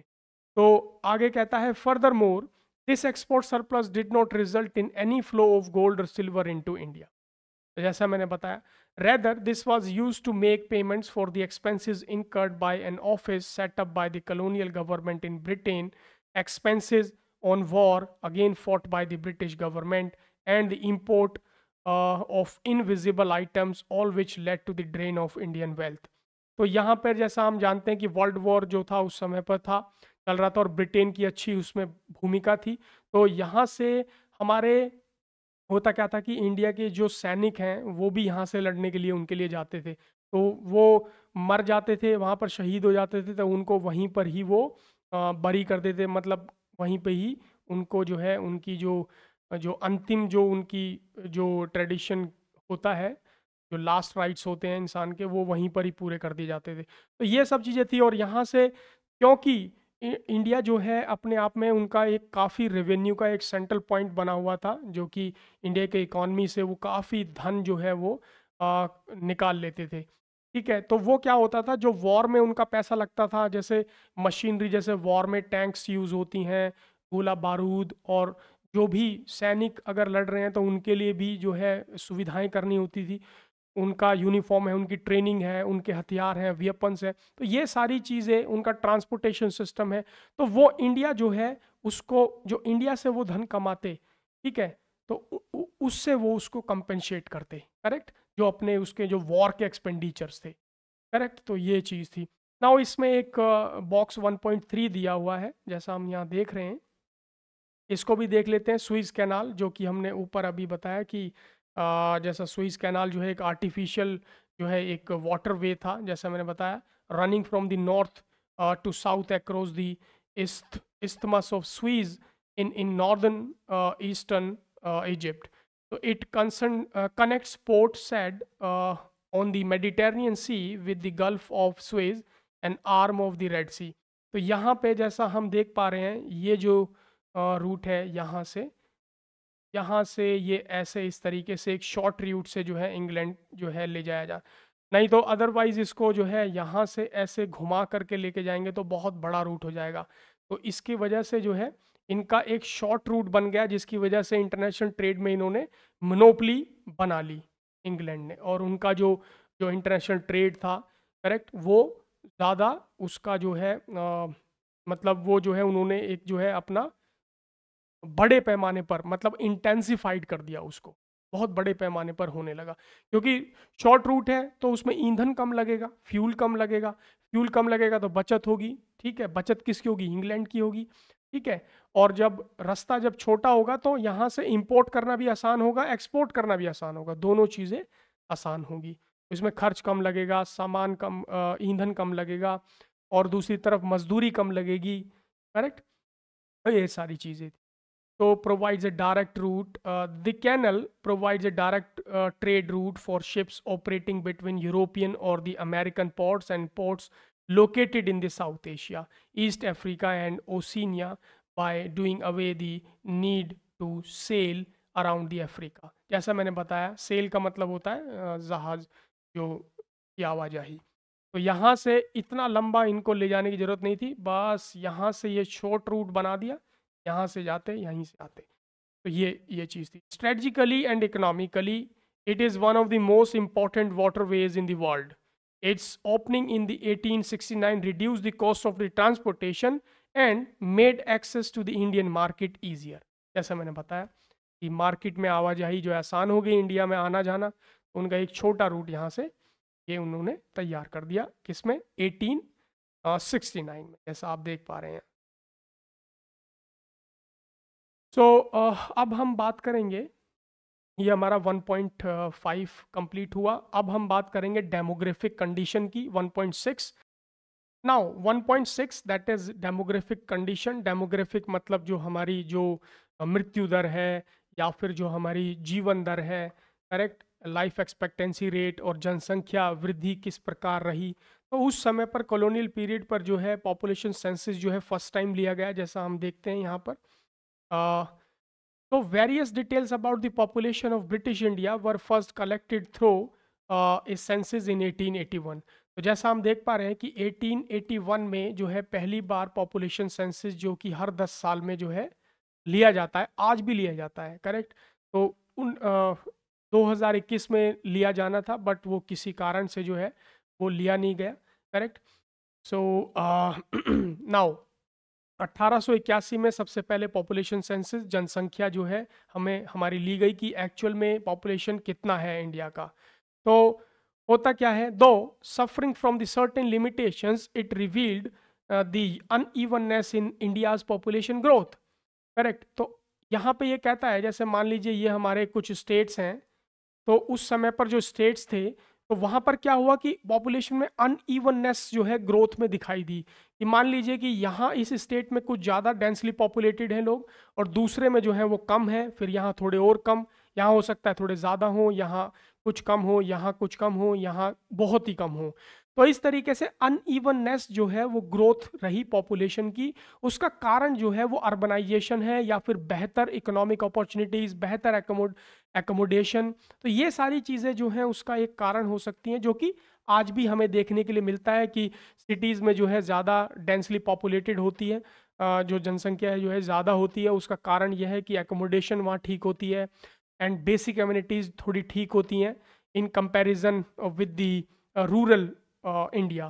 तो रूरल एरियाज़ में, कंट्री साइड इंडिया में, विलेजेस में, गांव कस्बों में जो है लाइट जो है ठीक नहीं है, drinking supply, water drinking supply ठीक नहीं है, एकोमोडेशन जो है ठीक नहीं है, और वहाँ पे रोड्स ठीक नहीं है। तो जैसे जैसे जीवन का स्तर बढ़ता है, जैसे जैसे इंसान जो है इकोनॉमिकली जो है वो स्ट्रांग होता जाता है, तो वो बेहतर अपॉर्चुनिटीज़ की तलाश में मूव करता रहता है।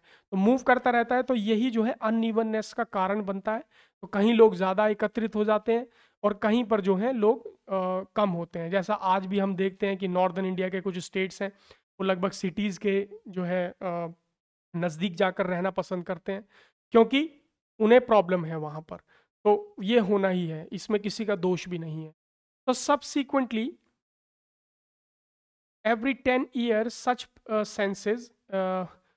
census operations were carried out। तो हर 10 साल के बाद, जैसा आज भी होता है, हर 10 साल के अंतराल पे गैप पर पॉपुलेशन सेंसस होती है।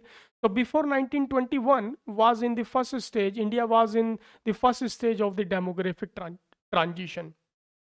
तो डेमोग्राफिक ट्रांजिशन जो है उसकी 3 जो है मुख्य जो है स्टेजेस होती हैं।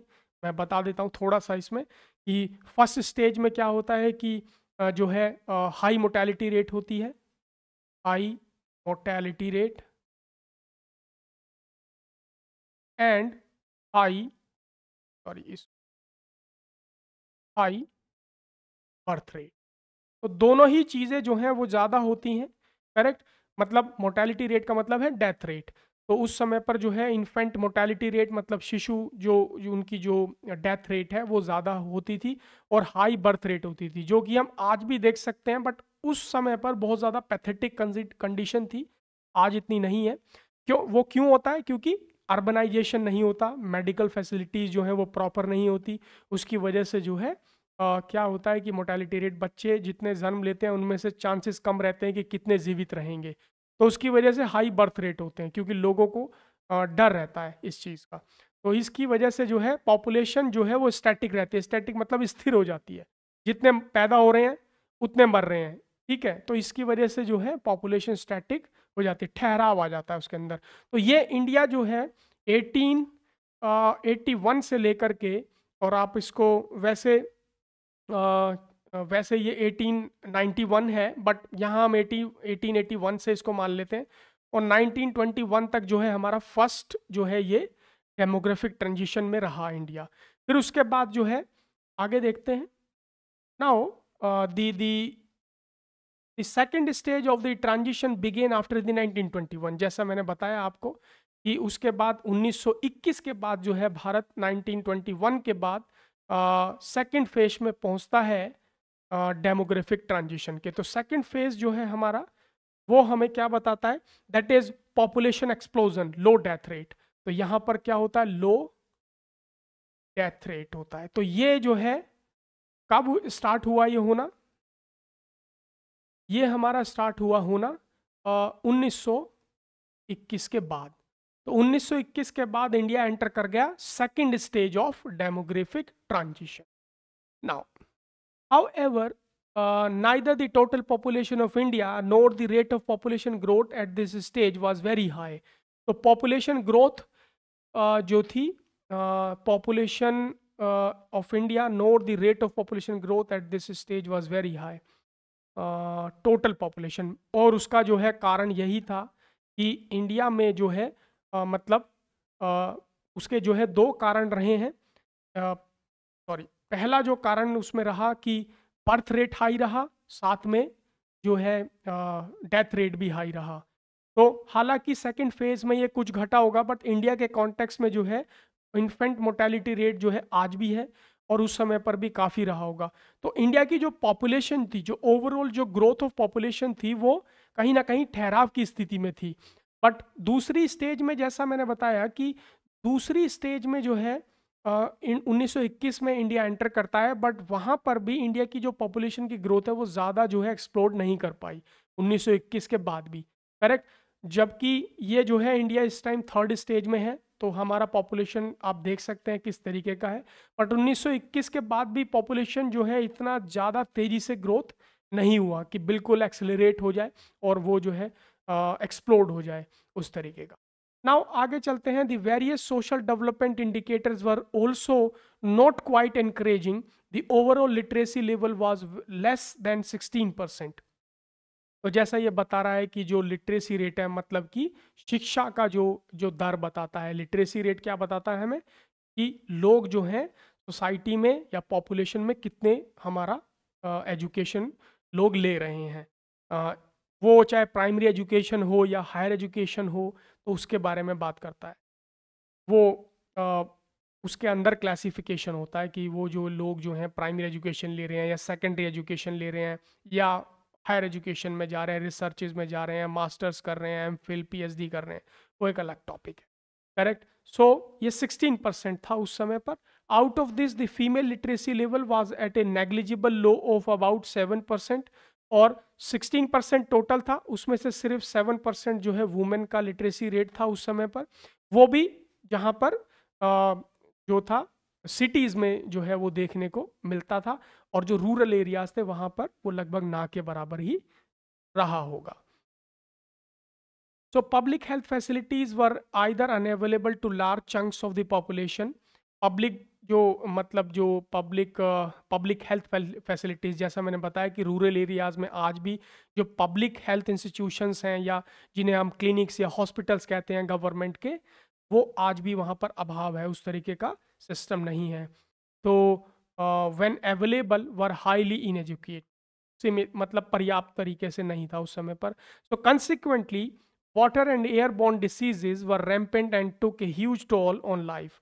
तो उस समय पर जो है रिकॉर्ड किया गया कि वाटर से होने वाले और जो एयर से, मतलब एयर जो जो हमारे जिसमें हम सांस लेते हैं, उस एनवायरनमेंट मतलब एनवायरमेंटल पॉल्यूशन की वजह से वहाँ पर डिसीज़र या डिसऑर्डर ज़्यादा होते हैं. जैसे रेस्पायरेटरी डिसऑर्डर है या गट के डिसऑर्डर्स हैं, मीन्स आंतों के जो रोग हैं, इस तरीके के जो हैं, हैजा जैसी बीमारियाँ, और क्या होता है वो श्वास लेने में जो है परेशानियाँ, इस तरीके की जो रेस्पायरेटरी और गट के डिसऑर्डर्स डिसीजेज जो हैं उस समय पर रिकॉर्ड किए गए. No wonder the overall mortality rate was very high, and in that particularly infant mortality rate was quite alarming. तो उस समय पर overall mortality rate means death rate जो था बहुत ज़्यादा था, बिकॉज मेडिकल फैसिलिटीज़ नहीं थी सरकार की तरफ से. और इन्फेंट मोर्टेलिटी रेट मतलब शिशु बच्चा जो शिशु डेथ रेट था, मतलब शिशु मृत्यु दर जो था वो बहुत ज़्यादा था, अलार्मिंग कंडीशन पे था, मतलब बहुत चरम पर था अपने. तो अबाउट 218 पर 1000 in contrast to the percent infant mortality rate of 33 per 1000. तो प्रेजेंट जो है 33% दिया हुआ है. मुझे ऐसा लगता है कि अभी ये और कम होगा, मतलब 33 पर 1000, मतलब 1000 में से 33 बच्चे इन्फेंट मोर्टेलिटी रेट का शिकार होते हैं. और उस समय पर 218 बच्चे प्रति 1000 बच्चों पर मृत्यु दर जो है मृत्यु का शिकार हो जाते थे. मतलब पैदा होते थे, उनका चांसेस नहीं है, मतलब मेल न्यूट्रिशन रह जाते थे, मतलब खान पीन अच्छा ना मिलना मदर को, तो उसकी वजह से उनको जो है अच्छी उनकी जो है गर्भ में अच्छी उनकी ग्रोथ ना होना, उसकी वजह से जो है मर जाते थे, या इन्फेक्शन की वजह से जो है वो मर जाते थे. तो ये सब चीज़ें जो हैं ये होती थी. बट मुझे ऐसा लगता है कि 33 जो है ये अभी भी ज़्यादा इस किताब के हिसाब से है. अब ये शायद मुझे लगता है और कम होना चाहिए, क्योंकि ये बुक भी कोई अपडेटेड नहीं है. तो life expectancy was also very low, 32 years in contrast to the present 69 years. तो उस समय पर 32 साल जो थी लाइफ एक्सपेक्टेंसी रेट, मतलब जीवन की जो दर थी वो लोग 32 साल के आसपास. तो ये जो है ऐसा नहीं है कि हर व्यक्ति 32 साल के आसपास मर रहा है, वो लाइफ स्पैन होता है. एक व्यक्ति का जो है लाइफ स्पैन कितना है वो उस समय पर भी आप देखेंगे 70 या 80 ईयर्स भी मिल जाएगा. बट एक्सपेक्टेंसी रेट जो है वो एक ऑन एन एवरेज निकाला जाता है कि एक समूह का कितना है. तो इसमें भी जो है डिफरेंसेस थे, कहीं पर जो है 32 ईयर्स हो सकता है, बट ये टोटल ओवरऑल पॉपुलेशन का निकाला गया है. करेक्ट. तो ये जो है अगर हम एक पर्टिकुलर एरिया पे अगर निकालें तो वहाँ उसका जो है उसमें डिफरेंस हमें देखने के लिए मिलेगा. करेक्ट. तो ये था. और आज जो है वो 69 ईयर्स है. तो 69 नहीं है, आप उसको देख सकते हैं आपके आसपास जो है आपको कुछ एग्जांपल्स मिल जाएंगे कि लोग 80 या 90, कुछ लोग 100 ईयर्स भी जीते हैं. तो वो लाइफ स्पैन है, वो लाइफ एक्सपेक्टेंसी रेट नहीं है. लाइफ एक्सपेक्टेंसी रेट जो है लाइफ स्पैन से डिफरेंट चीज़ होती है. So in the absence of the reliable data, it is difficult to specify the extent of the poverty at that time, but there is no doubt that extensive poverty prevailed in India during the colonial period, which contributed to the worsening profile of India's population of the time. तो poverty rate जो है बहुत high था. हालांकि किताब ये कहती है कि उस समय पर ये डेटा जो है पॉवर्टी का जो रेट डेटा है ये ठीक तरीके से रिकॉर्ड नहीं किया. तो उसकी जो है डेटा की कमी की वजह से जो है ये स्टैटिस्टिकली डेटा यहाँ पर प्रोवाइड नहीं किया जा सकता. हालांकि जो उस टाइम समय रिकॉर्ड किया गया है वो यहाँ पर दे दिया गया है. जैसे कि इन्फेंट मोर्टेलिटी रेट जो है 2000 प्रति 1000 पे 218 था. लाइफ एक्सपेक्टेंसी रेट 32 ईयर्स था जो अब 69 ईयर्स है. तो इस तरीके से जो रिकॉर्ड किया है वो इसमें सारा दिया हुआ है, बट डेटा की कमी की वजह से जो बाकी चीज़ें हैं वो नहीं अवेलेबल हैं. Now 1.7 that is occupational structure, मतलब रोजगार धंधों का क्या उस समय पर स्थिति थी, उनका क्या स्वरूप, उनका स्ट्रक्चर क्या था। So, during the colonial period, the occupational structure of India, distribution of working persons across different industries and sectors showed little sign of change. मतलब उस समय पर जो है, जो वर्क फोर्स था, मतलब जो रोजगार धंधे थे लोगों के बीच में, उसमें एग्रीकल्चरल जो इकॉनमी थी, जो लाइवलीहुड था, बेसिकली जो है लार्जली वहीं से आता था, जनरेट होता था। मतलब लोग जो हैं ज़्यादातर एग्रीकल्चर सेक्टर पे अपने जीवन यापन के लिए उस पर ही डिपेंड करते थे। करेक्ट। तो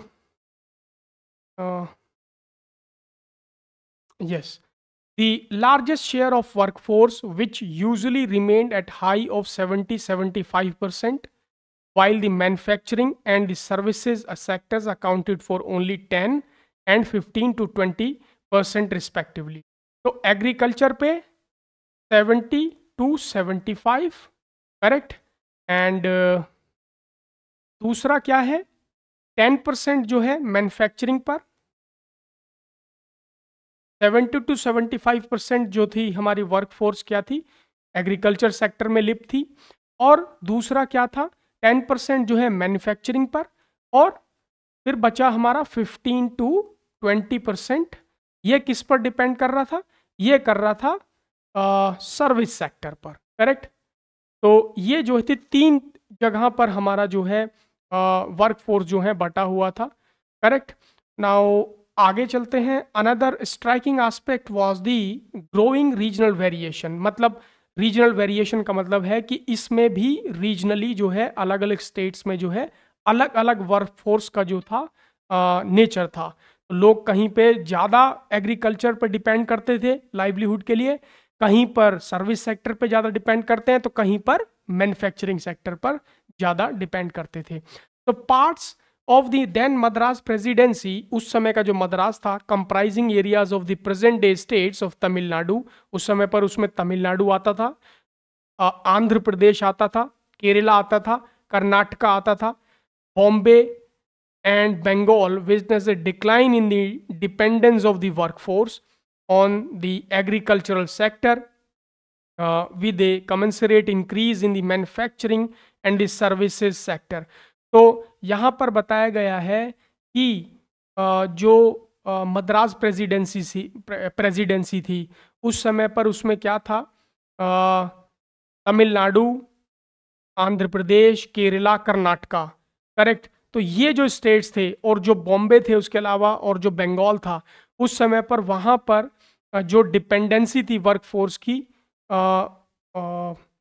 Tamil Nadu, Andhra Pradesh, Kerala and Karnataka, Bombay and Bengal witness decline in the dependence of the workforce on the agriculture sector. तो यहाँ पर जैसा वेरिएशन के बारे में अभी बात की गई, तो वो जो है इंपॉर्टेंट चीज़ है। वेरिएशन क्या है कि मद्रास प्रेसिडेंसी, बंगाल एंड बॉम्बे में, इन जगहों पर इंडिया में ब्रिटिश रूल के टाइम जो था एग्रीकल्चर सेक्टर जो था उस पर लोग कम डिपेंड करते थे। मतलब कहने का है कि रूरल इकॉनमी कम थी, अर्बन इकॉनमी पे लोग ज़्यादा डिपेंड करते थे। तो वहाँ पर मैन्युफैक्चरिंग और सर्विस सेक्टर जो था थोड़ा स्टैब्लिश हो चुका था। तो इसलिए लोग जो है एग्रीकल्चर सेक्टर में, क्योंकि वहाँ पर ऑलरेडी सरप्लस था और स्टिल सरप्लस की प्रॉब्लम है, ठीक है, तो एक आदमी का काम जो है 4-4 लोग काम करते हैं, इसलिए जो जो जो वेजेस हैं वो कम है वहाँ पर। तो मतलब कैजुअल तरीके का लेबर है, कभी मिला कभी नहीं मिला, तो वहाँ पर ज़्यादा लाइवलीहुड नहीं बचा है। तो वहाँ उस समय पर जो है मद्रास प्रेसिडेंसी, बॉम्बे, बंगाल, यहाँ पर क्या था कि जो वर्किंग जो सर्विस सेक्टर है और जो जो हमारा मैन्युफैक्चरिंग सेक्टर था, मैन्युफैक्चरिंग सेक्टर का मतलब है कि वहाँ पर कुछ इंडस्ट्रीज, कुछ फैक्ट्रीज, कंपनीज भी उस समय पर रही होंगी, क्योंकि लोग उस पर भी डिपेंड करते थे। एग्रीकल्चर सेक्टर पे कम डिपेंड कर रहे थे इन स्टेट्स में, इन जगहों पर। तो कहने का मतलब ये है। However, there had been an increase in the share of workforce in the agriculture during the same time in the states such as Orissa, Rajasthan and Punjab. So on the contrary, उसके बिल्कुल विपरीत जो क्या होता है राजस्थान में, करेक्ट, और पंजाब में और ओडिशा में लोग लार्जली लाइवलीहुड के लिए किस पे डिपेंड करते थे, एग्रीकल्चर एक्टिविटीज या फिर लाइव स्टॉक पर, इस तरीके की गतिविधियां। मतलब रूरल इकॉनमी आप समझते हैं, रूरल इकॉनमी क्या है, वही चीज़ जो है इन सेम टाइम पर उड़ीसा, राजस्थान और पंजाब में ज़्यादा लोग इन चीज़ों पर डिपेंड करते थे।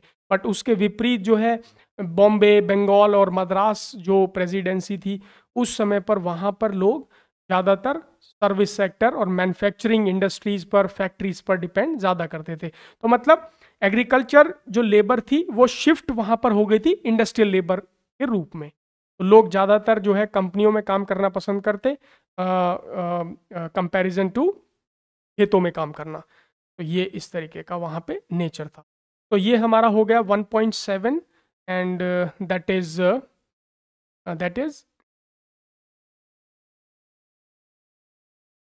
ऑक्यूपेशनल स्ट्रक्चर, मतलब रोजगार धंधों का स्वरूप। सो बात करते हैं 1.8 infrastructure.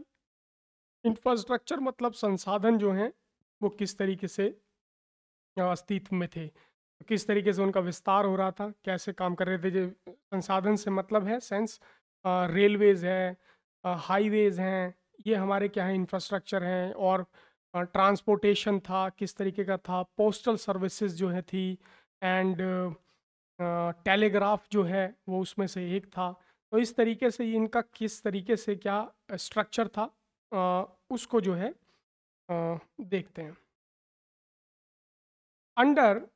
Under the colonial regime, basic infrastructure such as railways, ports, water transport, post and telegraphs did develop. तो ये चीज़ें जो हैं डेवलप हुई ब्रिटिश साम्राज्य के समय। जैसे कि पोर्ट्स हैं, ट्रांसपोर्टिंग सिस्टम था, वाटर कैनाल्स बनाए गए इनलैंड। मतलब इनलैंड का मतलब है कि देश के अंदर अंदर, देश के अंदर अंदर जो हमारी रिवर्स हैं उनके उनमें जो है सामान लाद करके जहाज़ों में, और वो इधर से उधर जो है उससे माल की आवाजाही होने लगी। ठीक है, बट ये रेलवे से आगे चल के कम्पीट नहीं कर पाया, वो एक अलग मैटर है। और ये इकोनॉमिकली भी जो है था अपने आप में, मतलब इसका बर्डन बहुत ज़्यादा था। ये चीज़ जो है देखी गई। तो आगे देखते हैं। However the real motive behind this development was not to provide basic communities to the people but to subserve the various colonial interest. अब वो तो है कि जब इंग्लैंड ने जब ये चीज़ें बनाई तो इनसे जो है उनको ज़्यादा फ़ायदा था, और वही इसका जो है यूज़ करते थे ज़्यादातर।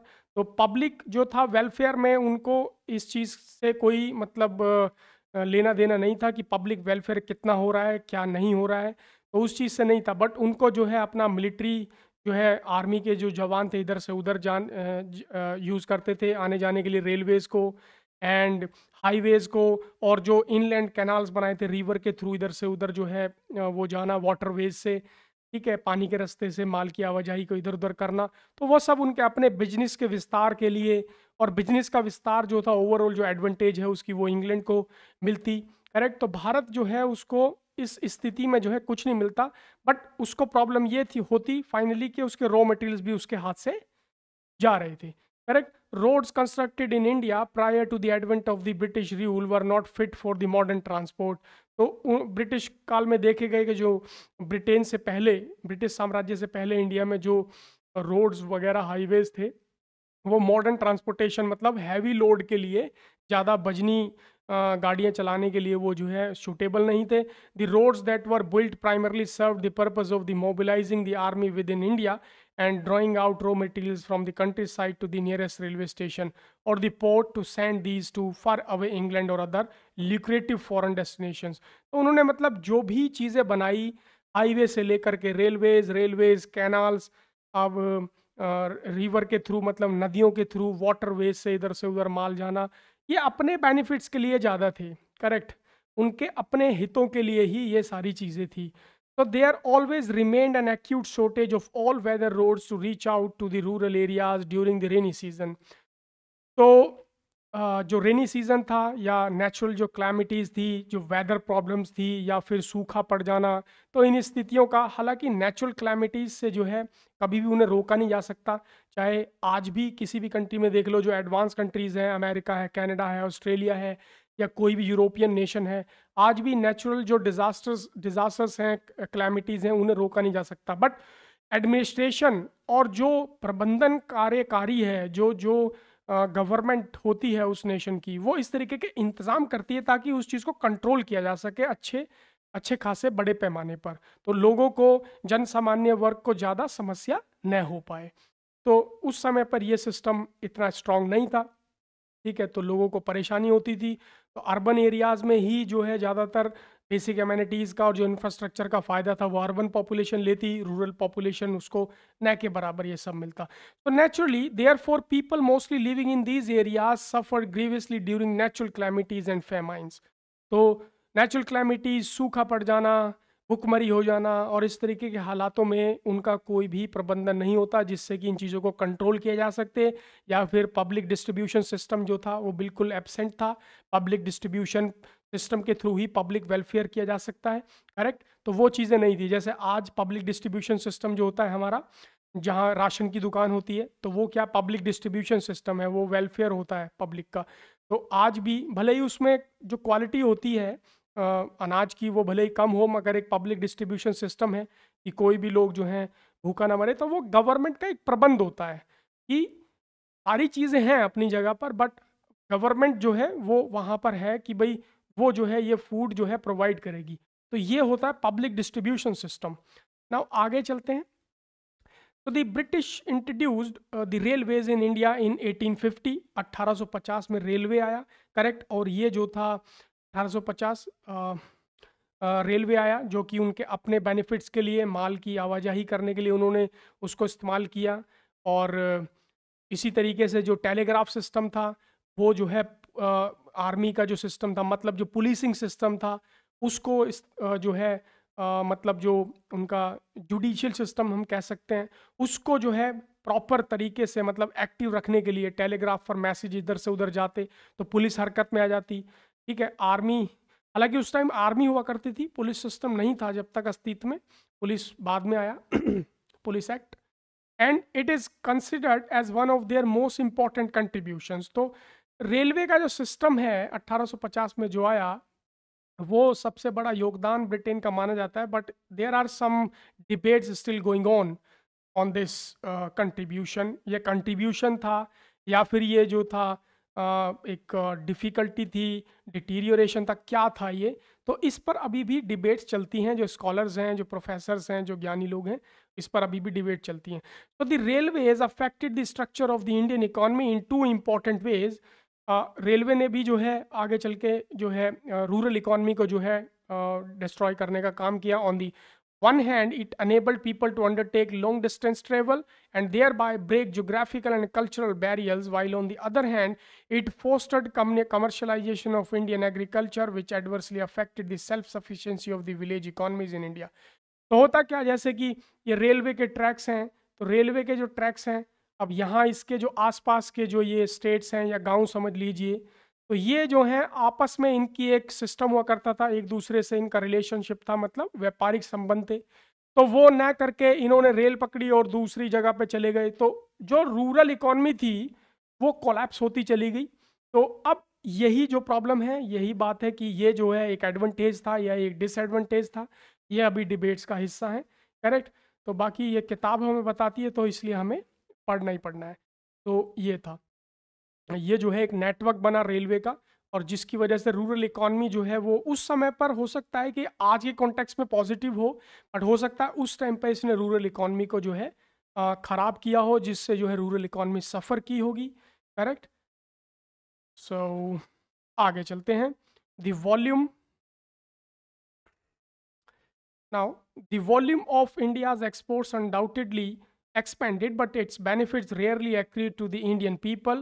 The social benefits which the Indian people gained owing to the introduction of the railways were thus outweighed by the country's huge economic loss। मतलब जो रेलवे आई उससे जो है जो बर्डन पड़ा वो इकोनॉमी, जो भारतीय अर्थव्यवस्था थी उस पर बर्डन आया। तो इकोनॉमिकली जो है, क्योंकि अपने आप में एक नया कॉन्सेप्ट था, और किसी भी चीज़ को जो है हम जब शुरुआती, जब फ्रॉम द स्क्रैच स्टार्ट करते हैं, फ्रॉम द स्क्रैच का मतलब है जब हम उसे बुनियादी तौर पर शुरू से खड़ा करते हैं, तो वहाँ से खड़ा करना और फिर उसको पूरा एस्टेब्लिशमेंट तक ले जाना, उसका नेटवर्क बनाना, तो ये जो है बहुत इकोनॉमिकली, मतलब इसका बजट, आप एक्सपेंडिचर इसका इमेजिन नहीं कर पाएंगे कितना बड़ा बजट उस टाइम हुआ होगा। तो ये सारा बर्डन इंडिया ने झेला, जो कि आम जो ऑर्डिनरी लोग थे उनको झेलना पड़ा, उनको ये चीज़ फेस करनी पड़ी।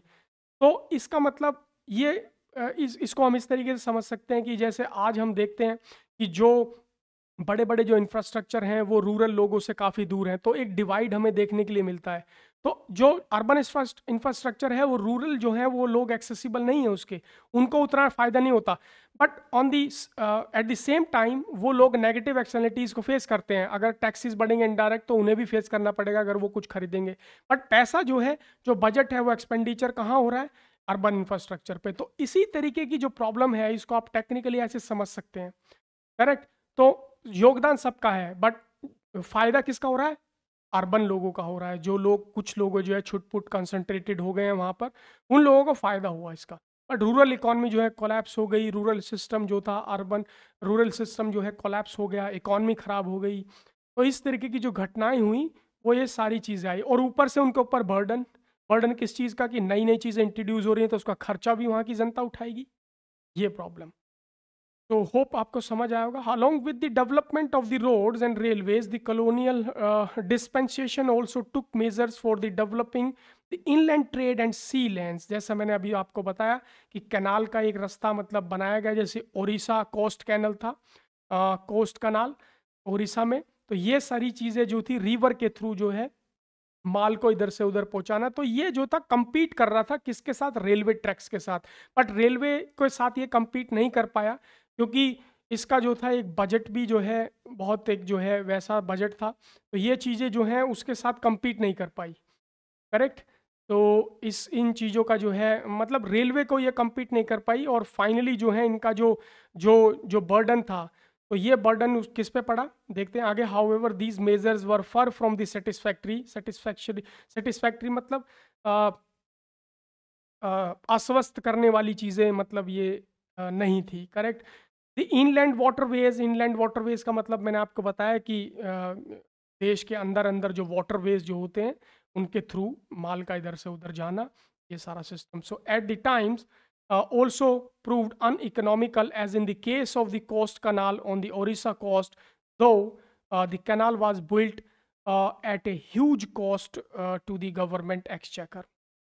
तो मतलब ये जो सिस्टम था, ये सिस्टम जो है रेलवेज को जो है बीट नहीं कर पाया। तो रेलवे जो थी वो ज़्यादा जो है जल्दी पहुंचाने का, और इस पर जो है क्लाइमेट का भी कम असर पड़ता था, तो ये जल्दी जो है माल को इधर से उधर पहुंचा देती थी। बट अगेन वही बात कि इसका जो जो ओवरऑल जो जो बेनिफिट था वो भारतीय अर्थव्यवस्था को नहीं मिलता, इसका ओवरऑल जो बेनिफिट था वो मिलता इंग्लैंड को, करेक्ट। तो ये ऊपर एक पिक्चर भी इसमें दिखाई गई है, figure 1.1.4, first railway bridge linking Bombay with Thane. 1854 में, मतलब 1854 में ये जो था ये ब्रिज बनाया गया रिवर के ऊपर, जो कि बॉम्बे को थाने से जोड़ता था। तो ये पहला रेलवे ट्रैक था, रेलवे ब्रिज था। तो now yet cost to the government exchequer. Government exchequer है कि गवर्नमेंट एक्सचेकर जो था उस टाइम रॉयल जो था एक बैंकिंग सिस्टम था जो कि उसके ऊपर बर्डन आता था। So though the canal was built at a huge cost to the government exchequer, तो उसके कॉस्ट पर जो है ये सारा कनाल वगैरह ये सारी सिस्टम जो है उसके पैसे पर खड़ा किया गया था। बट वो रेलवेज के साथ कॉम्पीट नहीं कर पाया। It failed to compete with the railways which soon traversed the region running parallel to the canal and had to be ultimately abandoned। abandoned का मतलब है उसे छोड़ना पड़ा, correct। So the introduction of the expensive system of electric telegraph in India similarly served the purpose of the maintaining law and order। जैसा मैंने बताया कि law and order, उस टाइम पे पुलिसिंग सिस्टम नहीं था बट आर्मी सिस्टम था, तो आर्मी ही पुलिस का काम करती थी, correct. So law and order, तो ये इसको मेंटेन करने के लिए टेलीग्राफ जो था वो काफ़ी एक्सपेंसिव था उस ज़माने के हिसाब से, तो उसको आम जनता के लिए नहीं, उसको अर्बन कुछ लिमिटेड नंबर ऑफ पीपल के लिए और बाकी लॉ एंड ऑर्डर को मेंटेन करने के लिए, मतलब जैसे कहीं कुछ घटना हुई है तो यहाँ से बैठे बैठे जो ऑफिसर्स हैं वो दूसरी जगह पर संकेत कर देते कि भाई वहाँ पर लॉ एंड ऑर्डर मेंटेन करो। तो ये चीज़ें उसके काम आती थी, बट स्टिल ये चीज़ें जो थी बहुत अपने आप में एक्सपेंसिव थी। तो ये सारा बर्डन जो है वो हमारी इकॉनमी पे पड़ता। तो the postal services, on the other hand, despite serving a useful public purpose, remained all through ineducate. Postal service भी इनएजुकेट थी, मतलब अपने आप में अपर्याप्त थी, इतना स्ट्रांग नहीं था। और ये मैंने खुद भी एक्सपीरियंस किया है। आज के टाइम में तो खैर हमारे पास काफ़ी चीज़ें हैं, बट जब मैं स्कूल वगैरह में पढ़ता था तो ये सब चीज़ें इतनी ज़्यादा नहीं थी। करेक्ट। और एक ही ईमेल कंपनी हुआ करती थी जितना मुझे ध्यान है, वो थी yahoo.com। और उसको भी मतलब ज़्यादा लोग अवेयर नहीं थे। तो पोस्टल सर्विस की हालत जो थी बहुत ख़राब थी उस टाइम पे। और ब्रिटिश टाइम पर क्या इसकी हालत होगी जब ये बिल्कुल अपने इनिशियल फेस में था, तो मुझे लगता है बिल्कुल सही बात है कि ये अपर्याप्त ही रही होगी। सो आगे इसका जो है कंक्लूजन दिया गया है, यहाँ हमने इसको 1.8 इंफ्रास्ट्रक्चर देखा कि किस तरीके से हमारे जो है बेसिक जो इंफ्रास्ट्रक्चर था वो किस तरीके से था। करेक्ट। और railway, roads and postal service, telegraph, तो ये और इनलैंड कनाल वगैरह, ये सब वाटरवेज वगैरह, ये कैसे जो है काम करती थी और क्या इनकी जो है स्थिति थी। और इसमें एक 1.5 फिगर है, इसको भी देख लेते हैं। Tata airlines, a division of Tata and sons, was established in 1932, तो inaugurating the aviation sector in India। So first जो था 1932 में टाटा एविएशन कंपनी जो है अस्तित्व में आई इंडिया में, जिस समय जो है ब्रिटिश राज था यहाँ पर। तो ये जो है फर्स्ट इनिशिएट लिया टाटा एयरलाइंस ने एविएशन के थ्रू जो है। हालांकि इस चीज़ के बारे में इसमें जिक्र नहीं किया गया है कि इसको जो है एक्सेसिबल कौन थे लोग, कौन लोग इसका ज़्यादा से ज़्यादा इस्तेमाल करते थे। तो मतलब यहाँ पर अनुमान यही लगाया जा सकता है कि जो हाई प्रोफाइल लोग होंगे वही इसका इस्तेमाल कर सकते थे। करेक्ट। और जो गवर्नमेंट के ऑफिशियल्स थे या जो जो ब्रिटेन की गवर्नमेंट में कुछ अपना ओहदा रखते होंगे वही लोग ये चीज़ें यूज़ कर सकते होंगे। आम नागरिक जो थी, आम नागरिक की पहुंच से ये बहुत ही दूर होंगे। तो ये हमारा सारा 1.8 तक हमने इसको पढ़ा, और होप मुझे लगता है कि आपको यहाँ तक कुछ समझ आया होगा। एंड आगे इसमें जो चीज़ें हैं, कंक्लूज़न है, इसका कंक्लूज़न देख लेते हैं 1.9। एंड उसके बाद ये सारी एक्सरसाइजेज वगैरह हैं, तो ये चीज़ें आप देख सकते हैं। आप इसको पीडीएफ फॉर्म में डाउनलोड कर सकते हैं एनसीईआरटी की वेबसाइट से।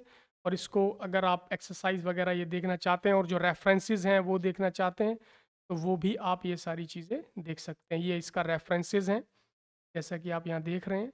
करेक्ट। तो ये आप देख सकते हैं, और जिनको डीप स्टडीज़ कुछ करनी है तो यहाँ से मदद उन्हें मिल सकती है।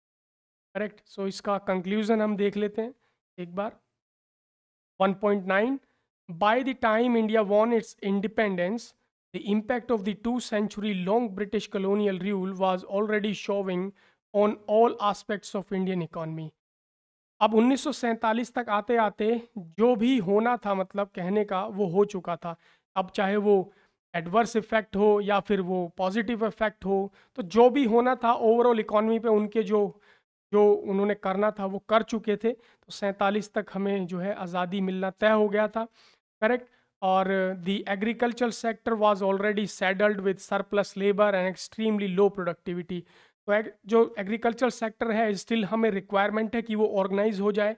अभी भी एग्रीकल्चर सेक्टर हमारा अनऑर्गेनाइज इकॉनमी, मतलब रूरल इकॉनमी में आता है, जो जिसमें लेबर सरप्लस की ऑलरेडी प्रॉब्लम है। लेबर सरप्लस का मतलब है, सॉरी, लेबर सरप्लस का मतलब है कि वहाँ पर अभी भी एक आदमी का काम, एक व्यक्ति का काम, एक मजदूर का काम जो है 4-4 लोग करते हैं। तो वेज का जो डिस्ट्रीब्यूशन है वो बहुत लो है। करेक्ट। तो इस तरीके का सिस्टम है। सो आगे, the industrial sector was crying for modernization, diversification, capacity building and increased public investment.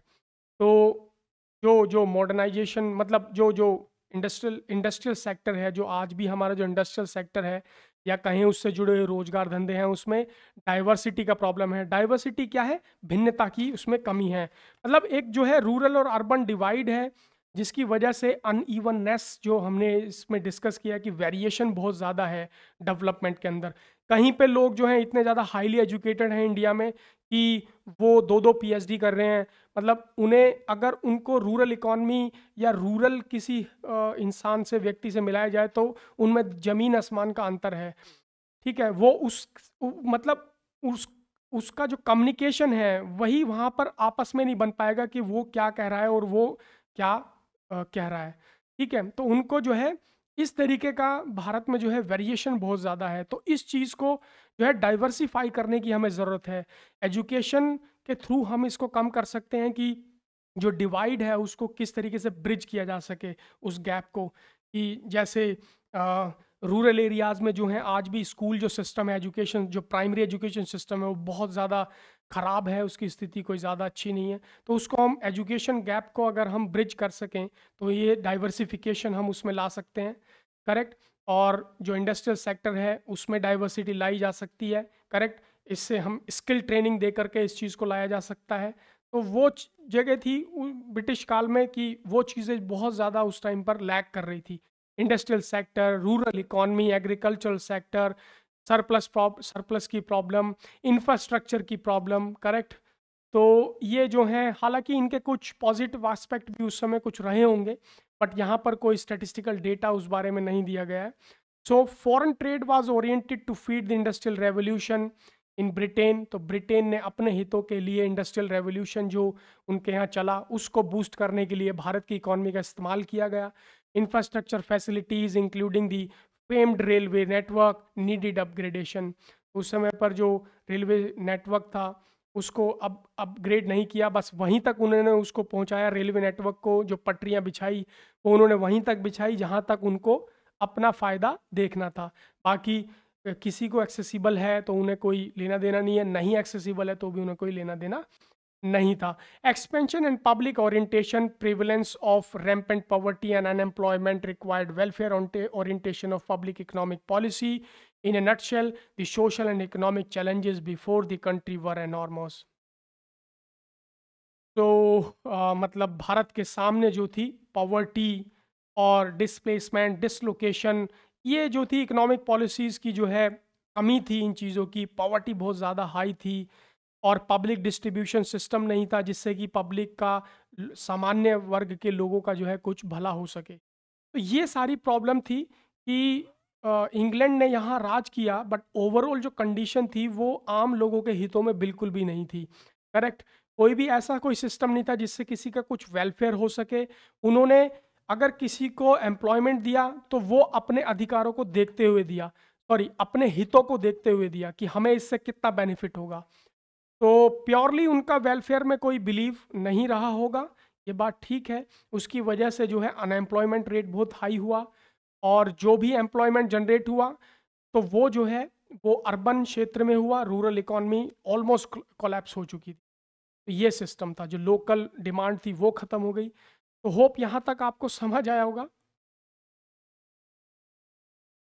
बहुत लंबा ये जो है हो गया, लगभग मुझे लगता है कि 2 घंटे शायद पार हो चुके होंगे। करेक्ट। एंड थोड़ा लेंथी हो गया, बट होप मैंने इसको अच्छी तरीके से विस्तार से एक्सप्लेन कर दिया, तो मुझे इस चीज़ का सेटिस्फैक्शन है। And thank you for watching the video. मिलते हैं इसी तरीके किसी नेक्स्ट वीडियो में। धन्यवाद।